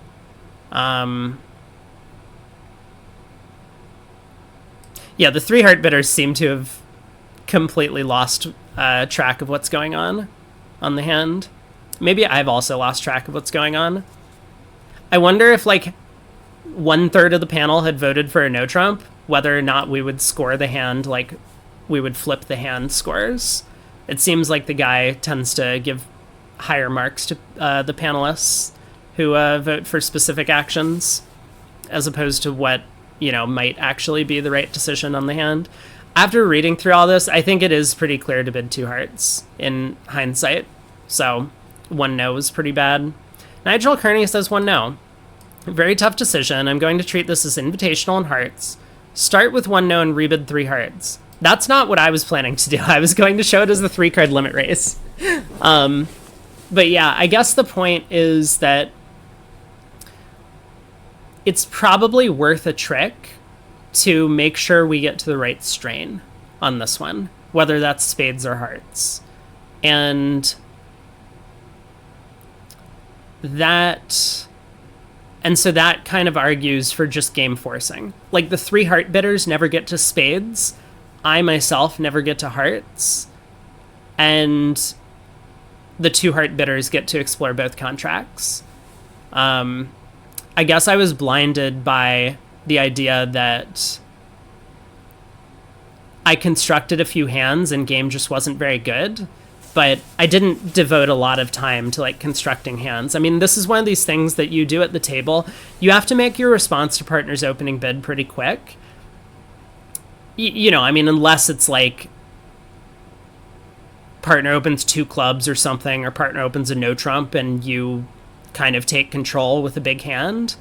When partner opens one of a major, you don't, like, sit there for 5 minutes and then, like, jump to 3 hearts, or sit there for 5 minutes and then bid 2 hearts. That conveys an enormous amount of unauthorized information. Okay. What's going on? We have a 2 spade bidder. Get that guy out of here. That's incorrect. All right. Partner held 6-0-4-3. Those who start with game forcing 2 hearts will have no problem reaching the excellent 4 spades. You know who also gets to the excellent 4 spades? This guy right here. Anyway, partner will also bid game opposite PO's gentle spade raise. That's true. Or partner will at least invite, and then we'll have a chance to reevaluate why we bid 2 spades in the first place. Will partner continue over natural and invitational jump to 3 hearts? Absolutely not. Not with a void. Perhaps I'll save that one for the panel later in the year. Sure. But yeah, I mean, partner who has no fit in hearts has no reason to believe that we have anywhere else to play or anywhere better to play. They're certainly not going to bid 3 spades. Maybe if they do act, they'll try 3 no trump. In which case, I guess we get back to 4 spades, but I don't think you're supposed to bid without a fit in these auctions. Partner's looking for a fit. That's why they bid 3 hearts. Okay, on to hand 4. How did we do on this one? Wow. Panel votes. Very interesting. You know, I actually didn't consider 2 spades when I thought about the hand. So maybe 2 spades is better than 3 hearts. I think 4 hearts is wild, and especially insane that it got the top marks, because partner doesn't need much to balance double. in this auction. But let's take a look. What did people say? So we got 8 for 3 hearts.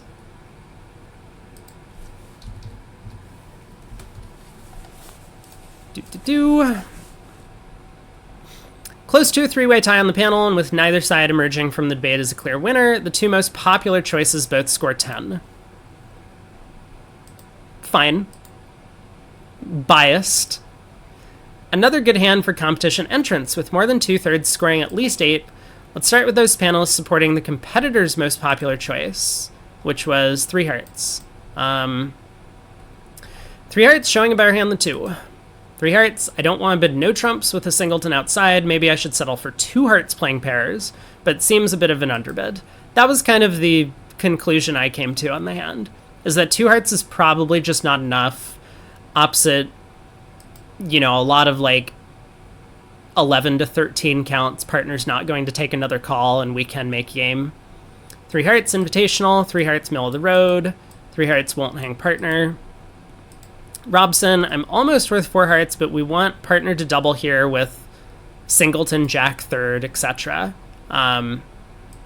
We absolutely want partner to be reopening every time they have a singleton spade here to collect a penalty. 4 hearts, this should have decent play.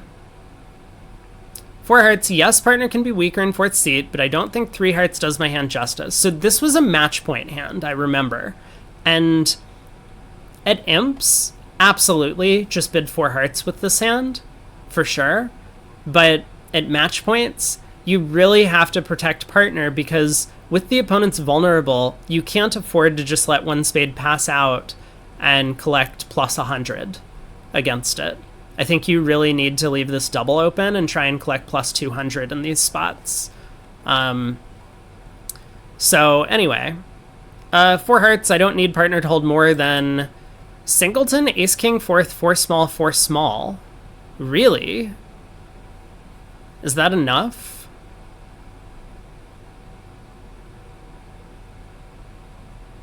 I guess that's enough. We expect both of the black suit cards on side, so we can lead towards the king, queen of spades, and if East doesn't hop up with the ace... Wait a second. Wait a second.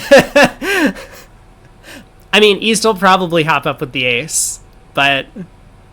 Or, sorry, South will probably hop up with the ace.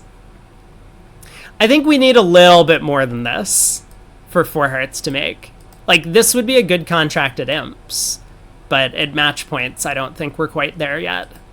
Still, I mean, this is a 7 count, and he's right that, we don't need a lot from partner, but hopefully with 3 hearts and a hand that basically looks like this, I think over 3 hearts, partner would bid game with this hand. That's what I believe. But maybe I'm wrong on that.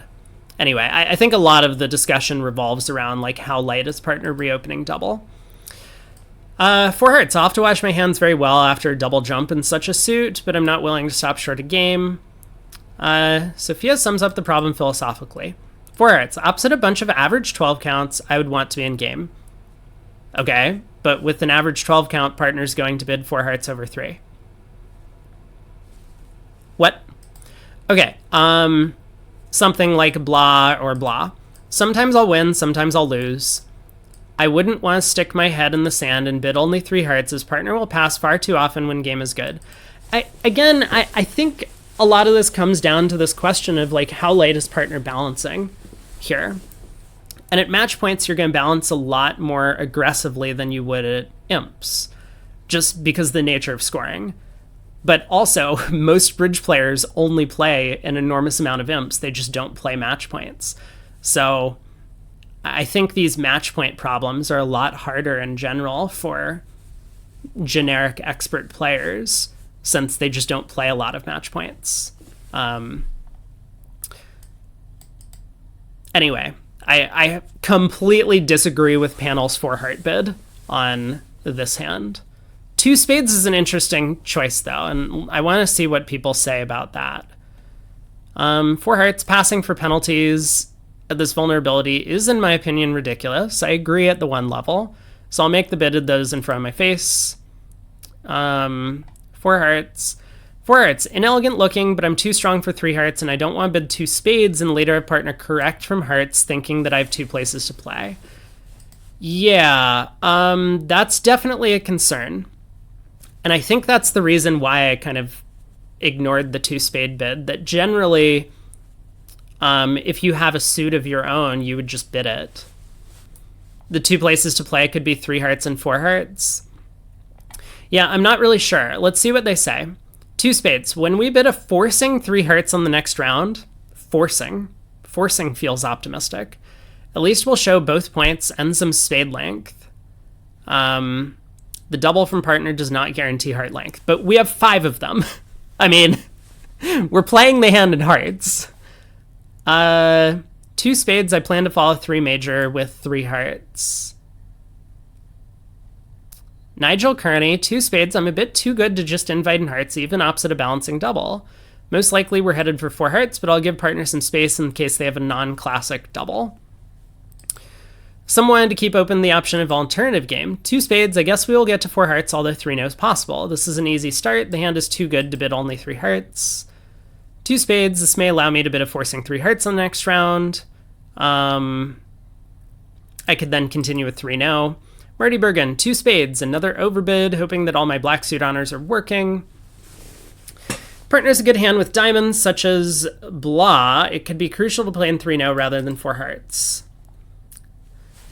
G2R2 says, don't understand what the 2 spade bid is supposed to mean. I mean, every time you Q-bid after a takeout double, it tends to be just forcing. Like, imagine if the auction had gone a diamond pass double pass and we Q-bid 2 diamonds. In that scenario, it would ask partner to pick a major. Generally. I mean, it could show a variety of other types of hands, but it would just say, hey, partner, I have a bunch of values. Like, I think we're at least inviting a game, possibly even forcing to game. Please tell me more about your type of takeout double. And so that way, if you have a hand that's like 4-4-3-2 in shape and your partner makes a takeout double diamonds, you can always get to a 4-4 major suit fit if you have one. Here, it's a bit less clear because over 1 spade, the 2 spade bid, there aren't 2 majors that are unbid. There's only 1 of them. So generally, I would think that the 2 spade bid would show a hand that has exactly 4 hearts and is looking to find a 4-4 heart fit, but doesn't want to play a 4-3 heart fit. So I don't know exactly what's happening here. It looks like, I mean, from Zia's perspective, Zia's thinking about 3 no trump. You do have 2 spade stoppers. It makes some sense. So I don't think it's so crazy to say, like, I'm playing this hand in either 4 hearts or 3 no. But yeah, that's basically the idea behind the 2 spade bid, is that you want to get more information rather than just trying to, like, bid 3 hearts or 4 hearts. Jill says, I'll start with a Q bid and then I'll bid hearts. This hand is too good to jump to 4 hearts. Incredible. Okay. Yeah. Yeah. Optimist of the month honors. Okay. As Muhammad pointed out, as little as singleton ace fourth 4 small gives you play for 4 hearts. It's true. 4 hearts isn't hopeless opposite this. I think it's a little bit less than 50%. But then again, as I mentioned, I think partner is going to raise 3 hearts to 4 with this hand, because they have a singleton spade and they have excellent hearts. So their hand is a lot better, opposite what is known to be a 5-card heart suit from the 3-heart jump, or should be a 5-card heart suit from the 3-heart jump. So is 3 hearts really enough on this hand? At the table I watched, West bid 3 hearts and East passed with this and the king of clubs?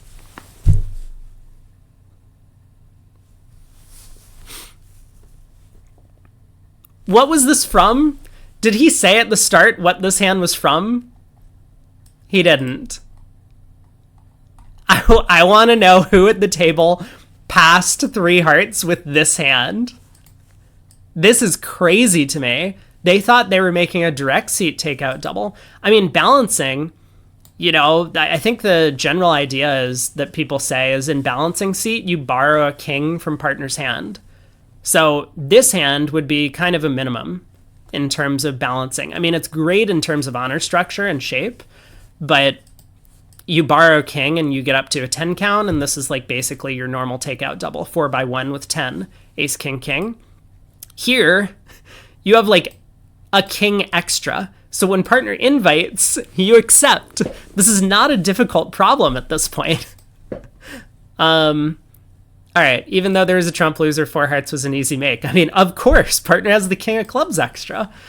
Okay, well, I don't feel too bad about that one. We did score 8, which I think is fine, but I think everyone has it backwards, especially the player at the table. I'm curious to know what event this was from. Maybe he'll say at the end. Next hand. We bid 4 hearts. There are only 3 choices between everyone on this deal.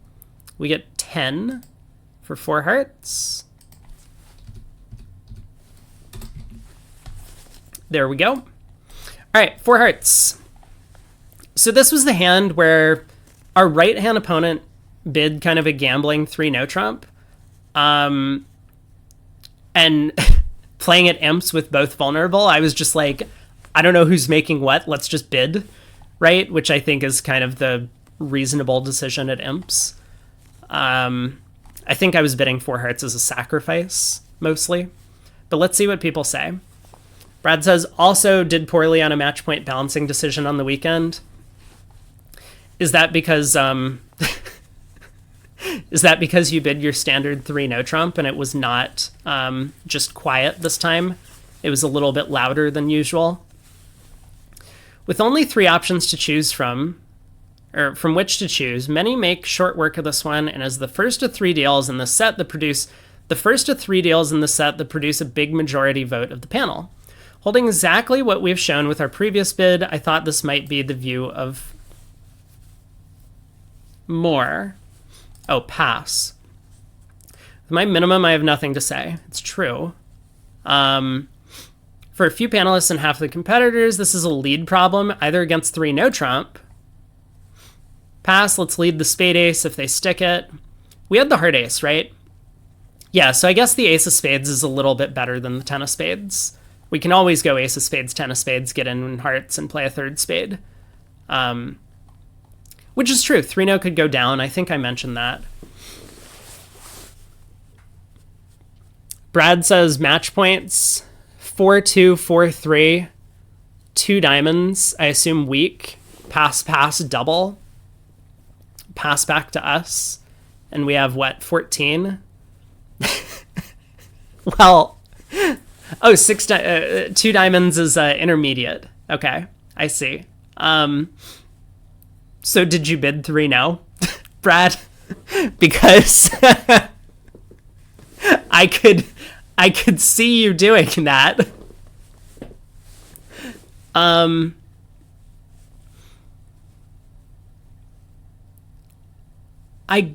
mean, it's definitely a tricky problem. I wouldn't hate anything from the collection of I assume we're playing Lebensal here, so maybe a forcing 3 spades. I think we have to force with this hand. This hand's just too good. No wasted diamond cards, and we do have some extras in terms of values. So anything from a forcing 3 spades to just bid 4 spades, or I could understand bidding 3 diamonds. I think those are kind of the main choices. Like 3 no trump could definitely work, don't get me wrong. Partner basically opens all 11s. Partner's a passed hand. I see. Then maybe I would want to invite. Well, dude, our hand's still too good. I mean, opposite king 4th of spades and a singleton diamond, aren't we in pretty good shape? That's a 3 count. I don't know. Maybe you're right. Maybe this hand is just an invite.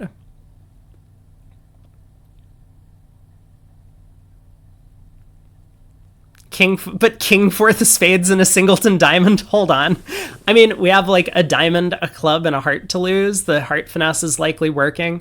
I don't know. It's probably close. I could understand inviting. I think four spades is fine, but invite seems fine too in that case. You were worried about a doubleton, so you went quietly with two spades.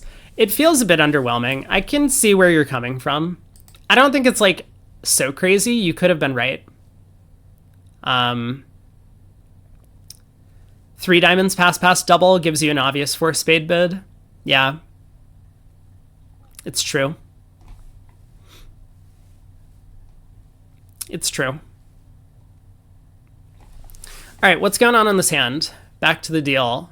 Pass. Strange hand. The only thing that makes sense is for partner to have stiff club honor. I pass and lead a heart. I don't think a heart's the right lead. I think we constructed the hand pretty well when I was going into this.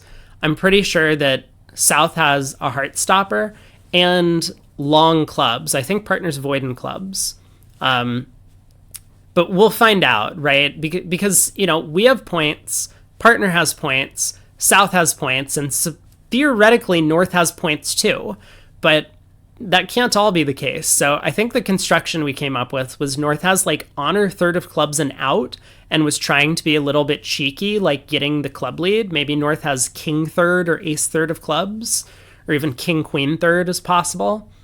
And South has a long club suit, and hearing that partner has a fit, decided to gamble on 3 no trump with a heart stopper. Like, this makes the most sense to me because that doesn't require anyone to have psyched.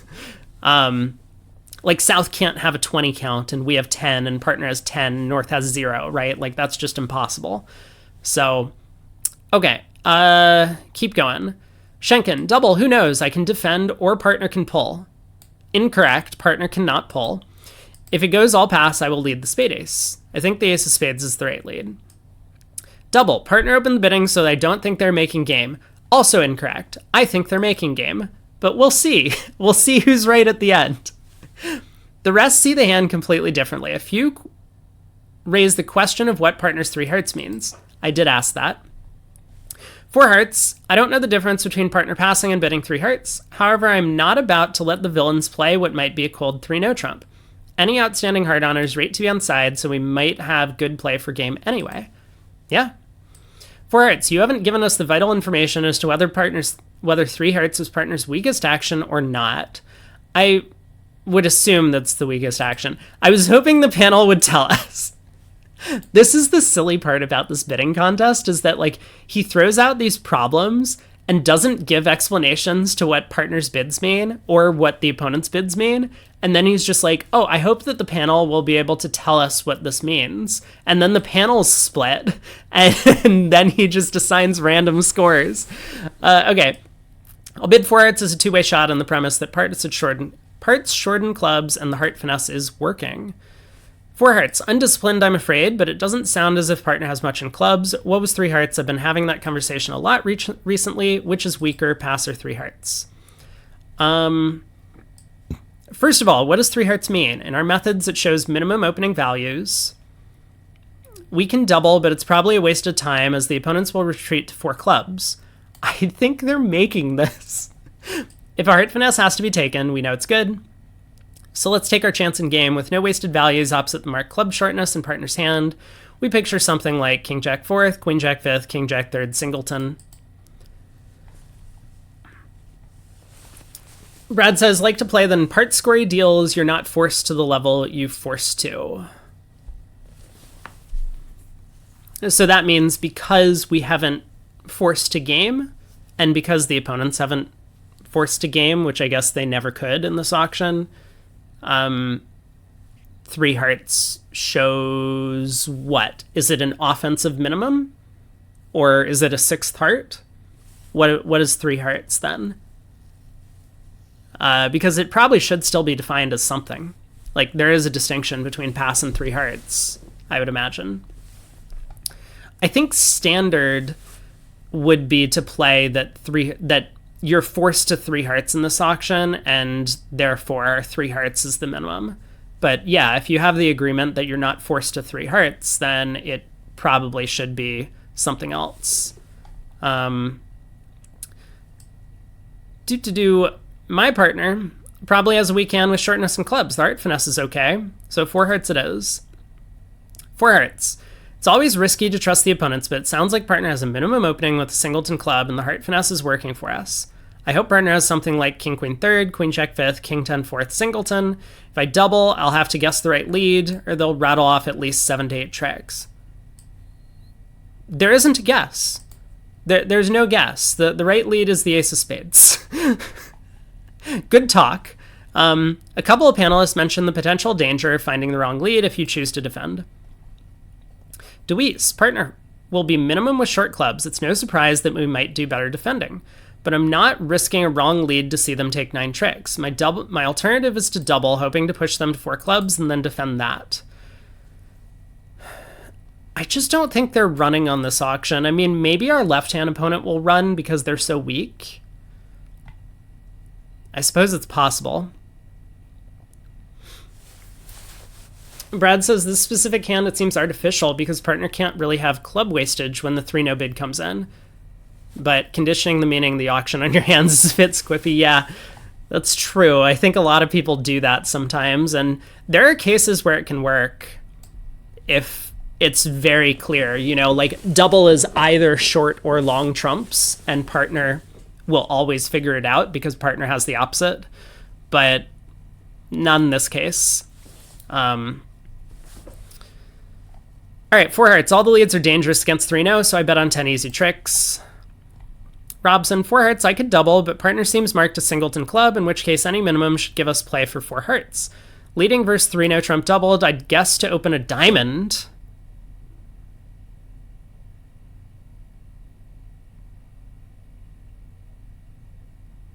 What? Hold on. I need to just take another look at the diamond suit for a second. Diamond was not on my radar for a lead against 3-no trump. Huh? I don't understand the diamond lead at all.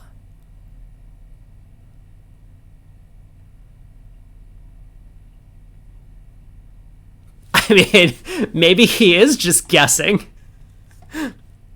I'd guess to open a diamond. What? Okay, 4 hearts. This seems indicated with no wastage in clubs. 4 hearts, partner appears to be short in clubs. 4 hearts. Yikes. If I double, they will run. I don't think they're running. Like, why does everyone think that they're running to 4 clubs, that 3-no is some sort of psych? I don't think that's the most likely explanation, but some of the panel think so.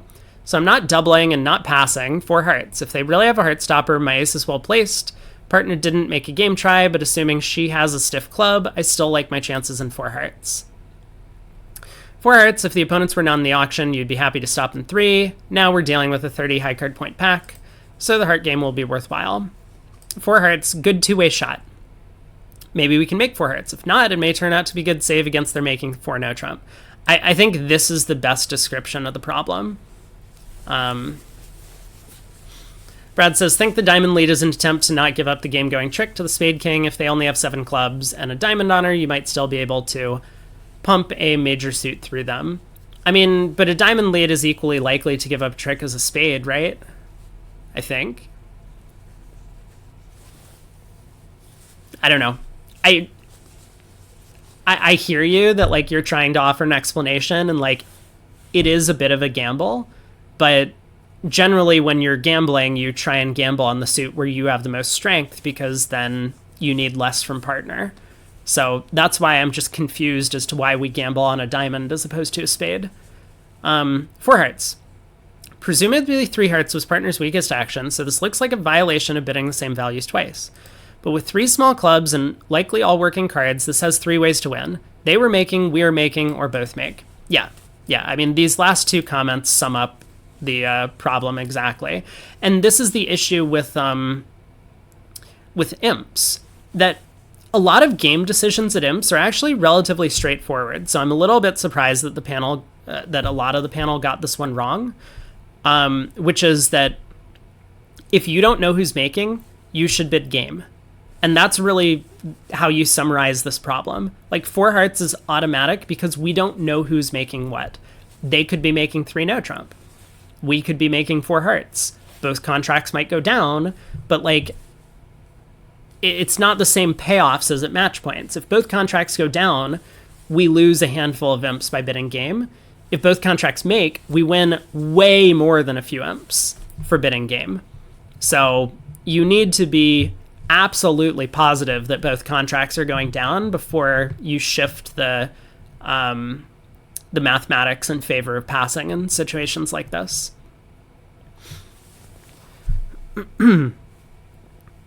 When this deal occurred in the spin gold, North at the other table passed, and so East-West played peacefully in 3 hearts. But short Brinks raised to 3 clubs created the problem posed. At the table, West bid 4 hearts. As some suspected, East had a minimum opening.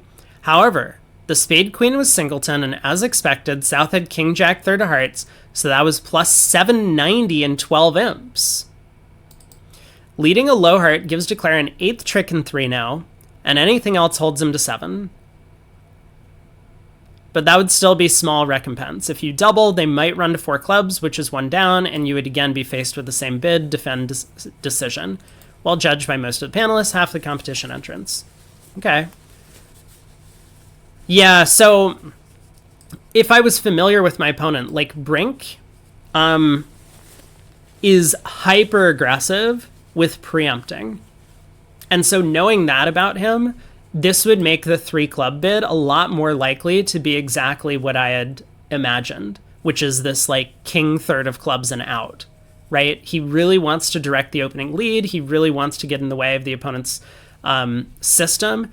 And 3 clubs is enough of a disruptive bid, even though it only takes up 1 bidding spat, because opener with extras would probably be able to bid 3 clubs with as an asking bid, and now opener can't do that. So 3 clubs has a lot going for it in terms of preemptive value. And so that's probably what Brink was thinking with his bid when he did it with a completely minimum hand. It backfired on him here, but that was the idea at least. All right, hand 6. What are we doing here? Pass, pass. We opened a heart. A spade, pass, pass. Looks like the panel decided to bid 3 hearts. I didn't really consider this, but maybe I should. I'm not sure. Maybe we should just see what the panel says. We'll tack on our 6 points on this one, and then we'll see what they say. I don't think I have anything more to add on this one. I was a little bit nervous. I didn't like the 1 heart opening bid. I remembered that, but I guess we'll see what people say. For the panel, this simply came down to deciding how many hearts to bid. Let's hear from them with increasing degrees of enthusiasm. 2 hearts, partner pass, so he either has no fit, no strength, or both. Partner could still have a penalty for spades. 2 hearts, I can't pass and allow them to make 1 spade. 2 hearts, we could miss game if partner's trapping. Yeah, 1 heart seems odd. You're telling me. I mean, like, when I looked at this hand, I was just like, why did we open a heart in 3rd seat? 2 hearts. We could miss a game if partner's trapping with a decent hand, but cannot find a bid over 2 hearts. I think it's pretty unlikely.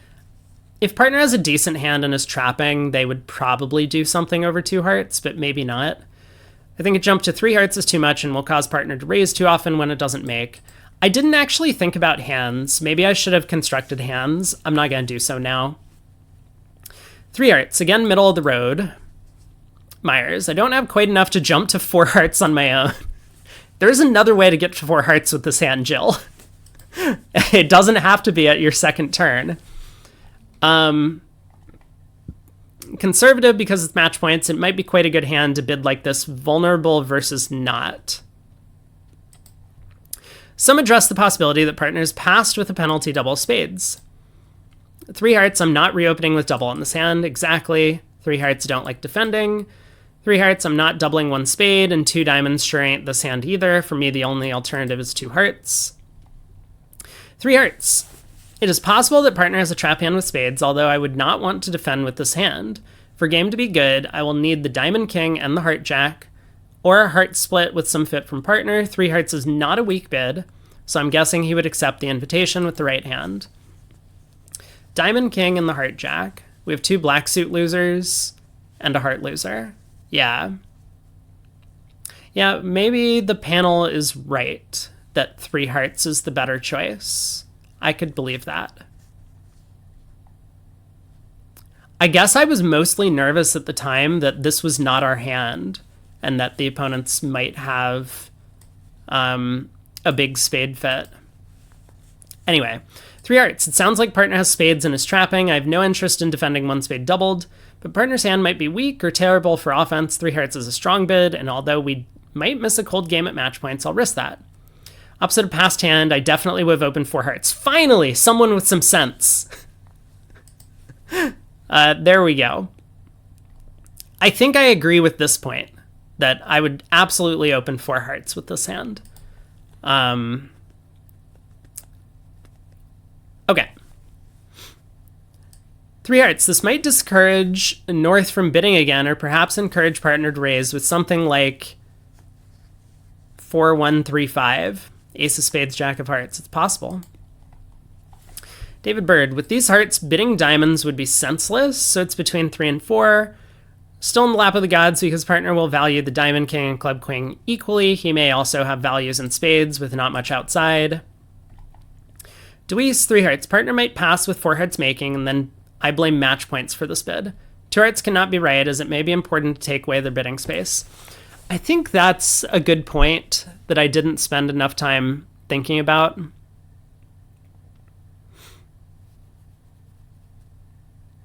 Yeah, maybe taking up bidding room is a big deal.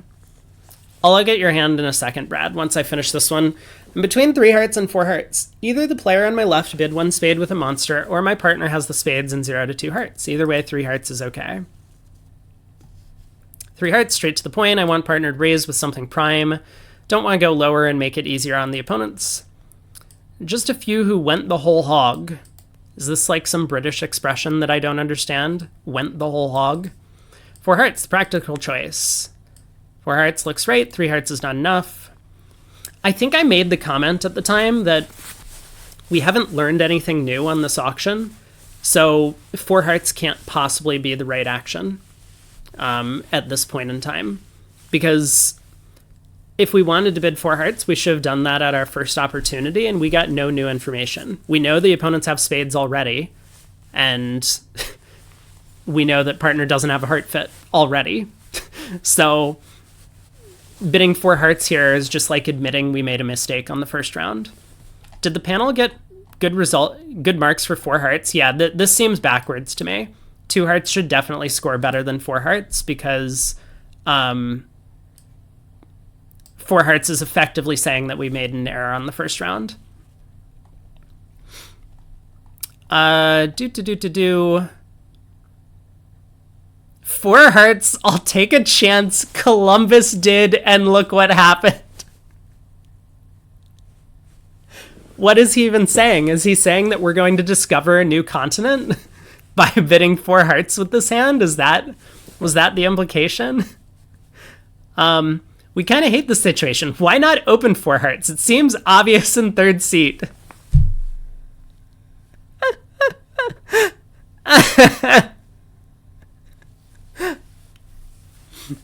Oh, man. Okay. At the table, however many hearts you bid, North will bid that many spades. Partner had Jack 4th, Jack Doubleton, King 3rd, Jack 4th. So we are... He says you can make 9 tricks in hearts, but we actually happen to be cold for 10, right? I mean, they're not getting their diamond rough. So, looks like we make a heart game. So it looks like the 3 heart bidders will do it. The opponents can make 10 tricks in spades if they get the clubs right. Which they probably will on this auction. So there's not much we can really do. They are making a spade game. That was kind of my point, I think, when I was discussing the hand, is that, like, this feels like one of these hands where the opponents are making a spade game. And so the best thing to do would be to open 4 hearts in third seat. once we've decided not to do that, we've made the judgment call already that the opponents are not making a spade game, and we haven't gotten any new information by the time it's come back to us. So you can't pass out a spade. It's like admitting that you've made a mistake previously, and I think that's generally the wrong thing to do, unless you get new information. Okay, but I was apparently the only person who even considered that an option, deemed insane by the abbot when we discussed the hand. I mean, it is insane. You bid 2 hearts, north 2 spades comes back to you, and you get a second chance to defend below game. At that point, I would just pass it out. Like, I'm not out competing them in spades. Partner clearly doesn't have a penalty double, so, you know, they're going to outcompete us, and I don't think we're going plus against 3 spades anyway, given my hand. So I think I would just let 2 spades go. Neither 4 hearts now nor a 4 heart opening works as north bids 4 spades. I mean, great. Our left hand opponent. So what he's saying basically is that preempts don't work because our opponent can't figure out how to just bid 4 spades over 1 heart. Like, if our left hand opponent was bidding 4 spades over 4 hearts, they would bid 4 spades over 1 heart. Right? Or they would start with a takeout double and then bid spades. I don't understand why, what is our left-hand opponent's hand that they aren't getting to 4 spades over 1 heart opener? That's just insane to me. Okay, what's going on? Jumping to 3 hearts is not disastrous, you might think. However, our correspondent reports that when his West jumped to 3 hearts, East's decision to double North's 3 spades was not a resounding success. Partner doubled 3 spades when it went a heart, a spade, pass, 3 hearts, double. They doubled 3 spades with, what was partner's hand? Nothing, nothing, nothing, and nothing? Why did partner double 3 spades? What? I'm so confused.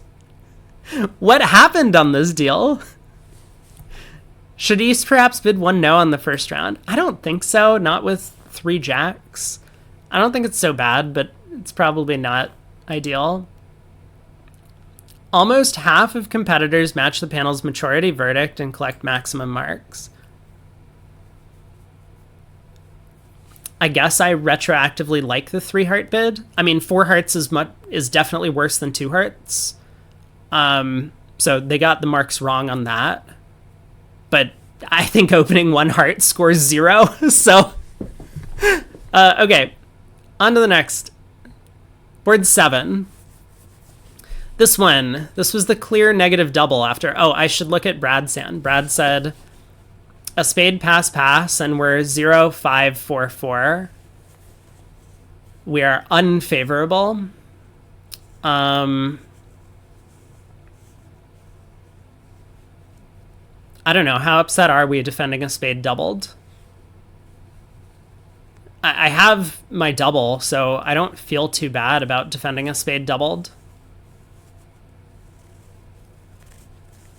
I think I would just double.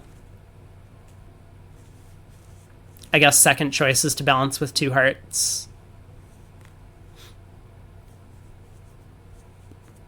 We double, it goes a no trump pass back to us.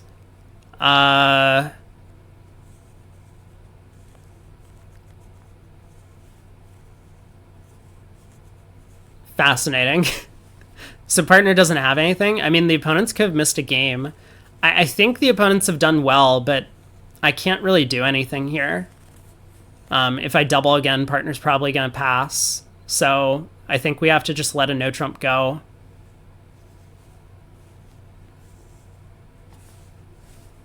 Shrug. Like, I think the opponents have values for game, but they got lucky that the spades split very badly. We get 10 for double on this one.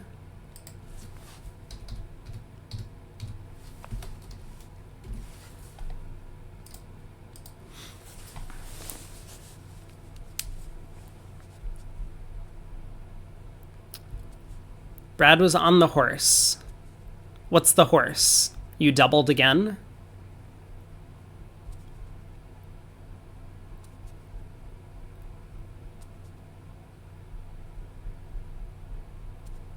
Did it actually work out if you double again? I mean, I guess Declare has 2 spades, 2 hearts, 2 clubs, and maybe a diamond. Not sure. Looks like one no trump can make. All right. Double. So this was the one where, you know, we can't bid 3 hearts. Our hand is nowhere near good enough. We can't, like, you can pass, but I think the problem that we came to was if we pass and North raises to 3 spades, we're in a lot of trouble.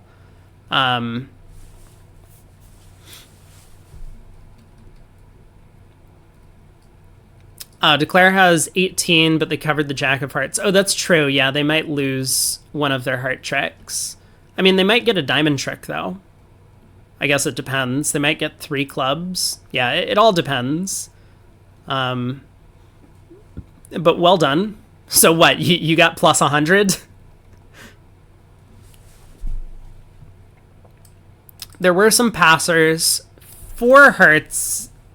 I don't understand 4 hearts. I really don't understand 4 hearts. It's very possible that 3 no trump is our making game. Right? Partner has a small singleton heart and the ace of spades. You know, some good clubs, some good diamonds. We could make 3 no. 4 hearts might have very little play. I don't get this bid. I think 3 hearts is a lot better than 4 hearts for what it's worth. But I think we're also too weak for that. So I would definitely flip the scores on these for sure. I think pass is pretty poor, but I would like to hear the panel's ideas before coming to that conclusion, because there are quite a lot of panelist votes for something that I just don't think has a lot of merit.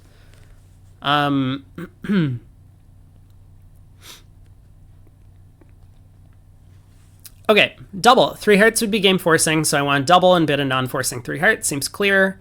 Double. Even Sophie, our cat, rates double, and then bidding a non-forcing 3 hearts is clear cut. How did your cat rate the bid? I'm actually more curious about this than your opinion about the bidding. Okay, double. I'll then continue 3 hearts. Isn't this what the sequence shows? Double. I'll pull partners 3 minor to 3 hearts, which I'm guessing should be non-forcing, as a direct 3 hearts would be forcing. It must be nice to play against opponents willing to allow you 2 or 3 bids to describe your hand. Huh? Is that in response to this? Hello? Oh my god.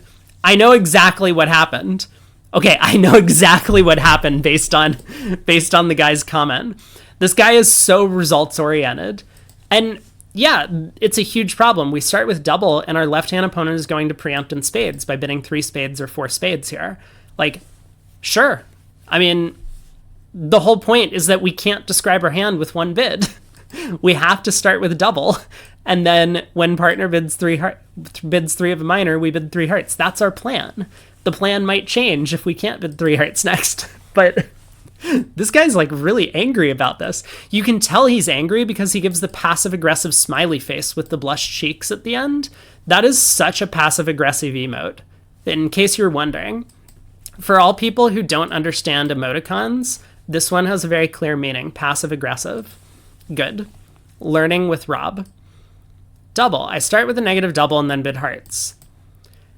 After the auction has continued, double foot hit. I called it. I exactly called it.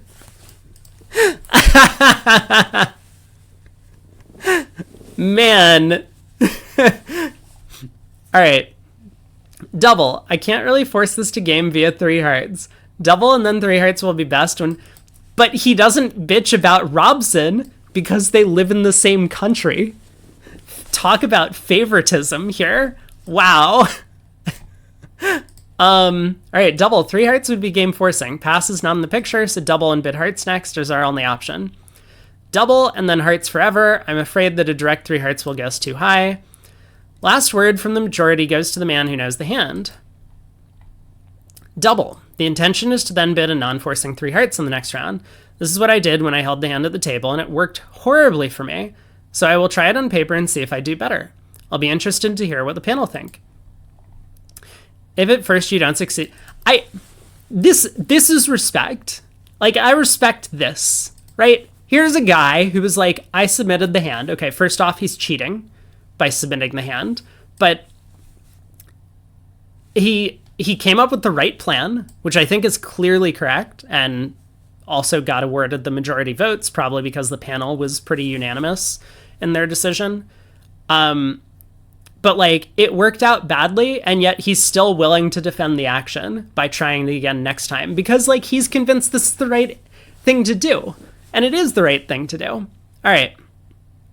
Sticking to your conviction certainly produced a better outcome this time around, Alan. How about a more passive approach? Pass seems best for now. If partner can reopen with double, then I can bid a non-forcing 3 hearts. Wait, what? If partner can reopen with double, we can bid 4 hearts. Dude, hello? Pass. I think bidding 3 hearts can only get me in trouble. True. Pass. I might regret it, but queen double 10 of spades tells me to go slow. Maygree hits the nail squarely on the head. Pass. I don't double as I do not want partner to get excited in the minors. But this is super results oriented. This is incorrect. How do I scratch this off the screen? I mean, this is a fair thing to think at the time, but like, that's not the main purpose of the hand, right? You double because you need to show values. It's not about having hearts and potentially having a secondary place to play. It's like, if we pass, partner's not going to play us for values. The reason this double worked out poorly is not because partner bid 5 of a minor. It's because, it's not because the opponent's preempted or whatever. It's because partner happened to have a hand that, you know, was catering to a more, like, partner got preempted and was catering to a more like conventional negative double where we only have 4 hearts and we don't have that. That doesn't mean we do the wrong thing by doubling. Like, double is still correct. I have nearly enough to double and follow up with 3 hearts, but we have too many of the wrong cards despite the 7-card suit. Be unlucky to miss a game if partner cannot act over 2 spades. The rest choose to bid their long suit, and there's quality, if not quantity, supporting the competitor's most popular choice. There was quality, if not quantity. Wait, what? Wait a second. Hold on a second. He's just insulted like 2/3 of the panel by saying this? Is that okay? Like, does anyone else read the comments on this thing? Do any of the panelists read the comments? This is insane to me, writing this down. Are you really allowed to do this? I guess if you run the contest, you can say whatever you want. But that seems unbelievably rude. And I'm just like looking through the panel and like, it's really not clear to me that these are the best names on the panel. I don't think that these are the best names on the panel, for what it's worth. 3 hearts. This is a non-problem. Thanks, Zia. Always the gambler. Let's just bid game and hope it makes. Bidding and forcing 3 hearts with its 8 count is risky, but passing with the 7-card heart suit is riskier.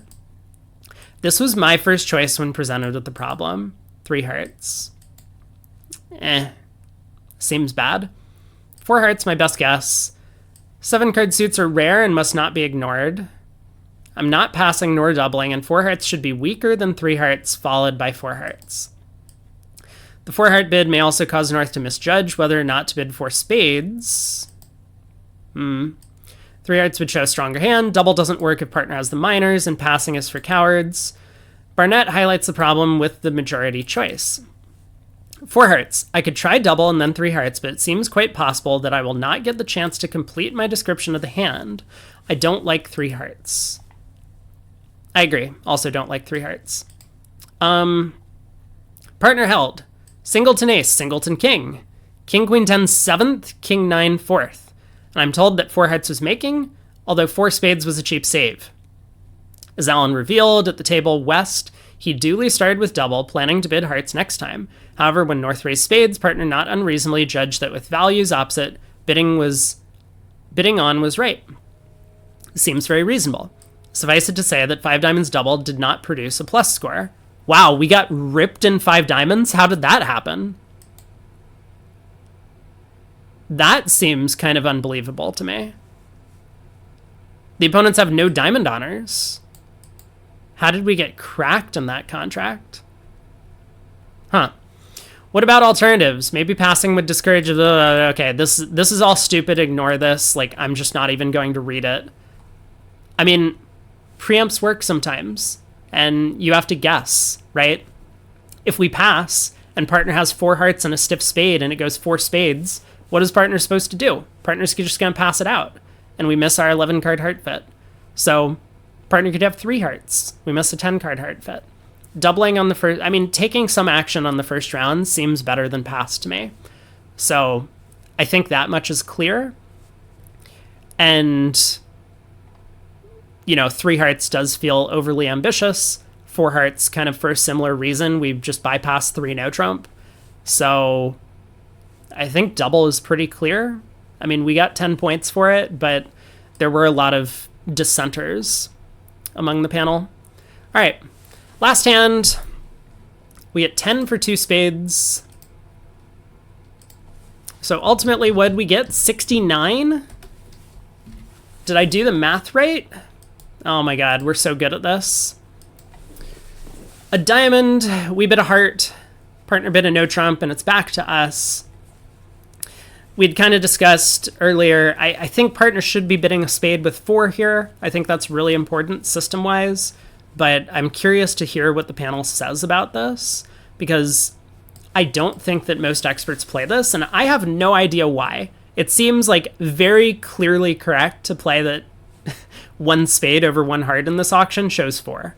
But I guess we'll find out what happened. Looks like there were votes for 2 diamonds.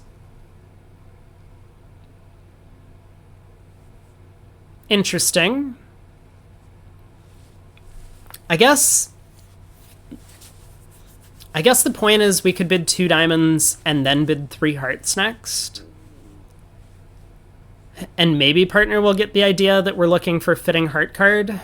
So singleton king of hearts would be a huge asset at that point. I don't know.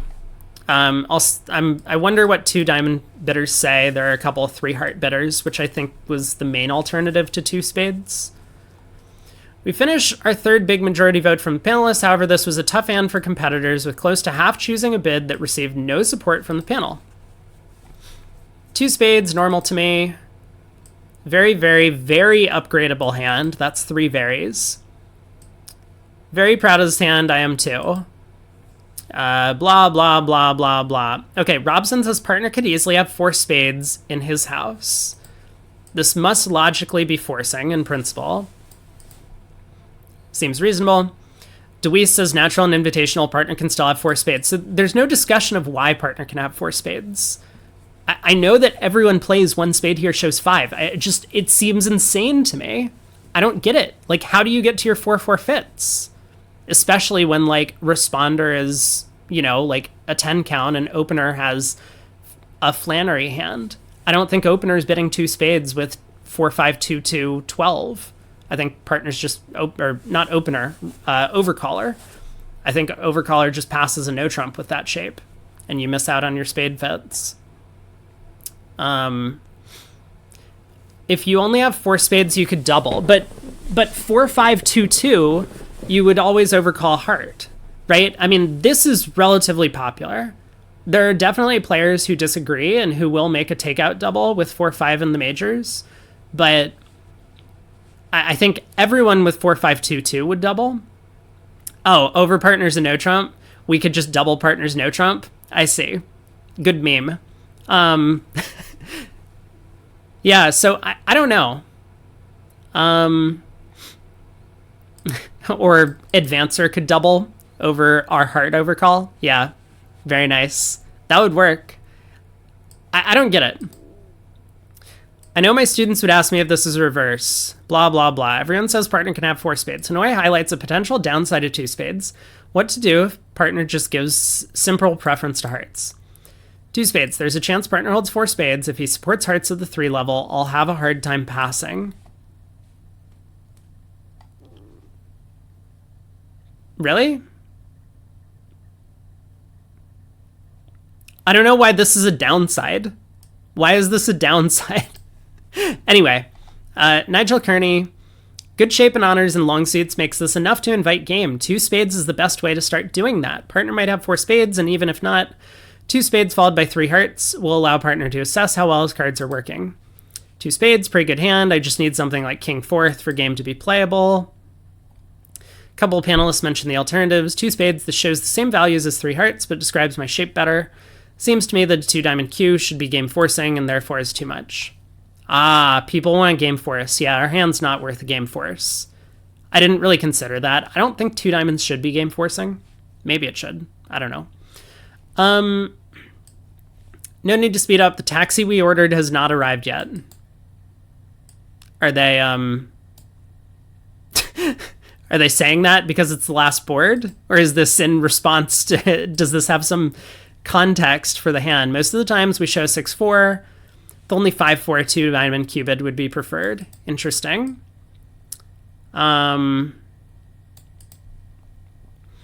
It's always amusing to hear multiple panelists making comments such as what else or clear cut whilst choosing different actions.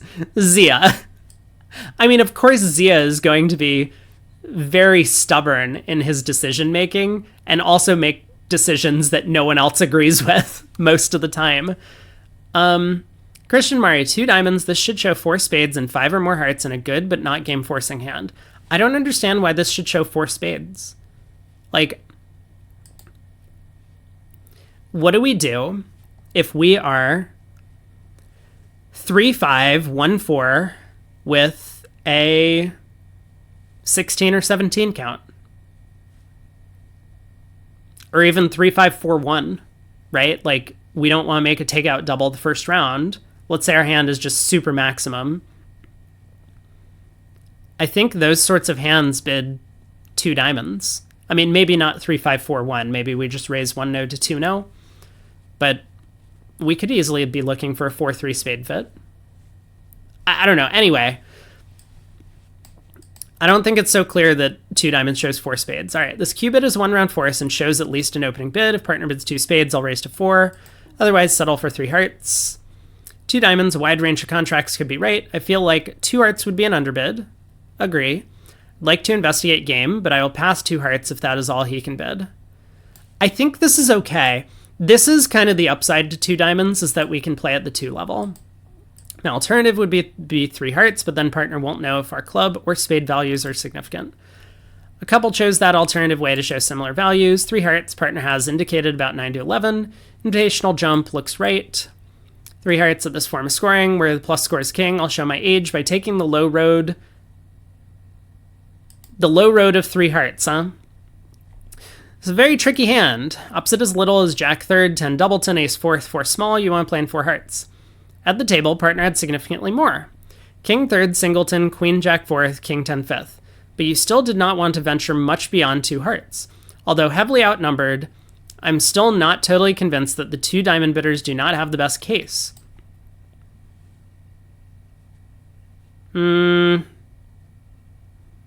It depends what 2 diamonds means. I mean, 2 diamonds feels like it's forcing beyond 2 hearts. Like, this to me, I don't think makes a lot of sense for the 2 diamond bid. Maybe it should. Maybe in exactly this sequence, 2 diamonds should not be forcing if advancer bids 2 hearts.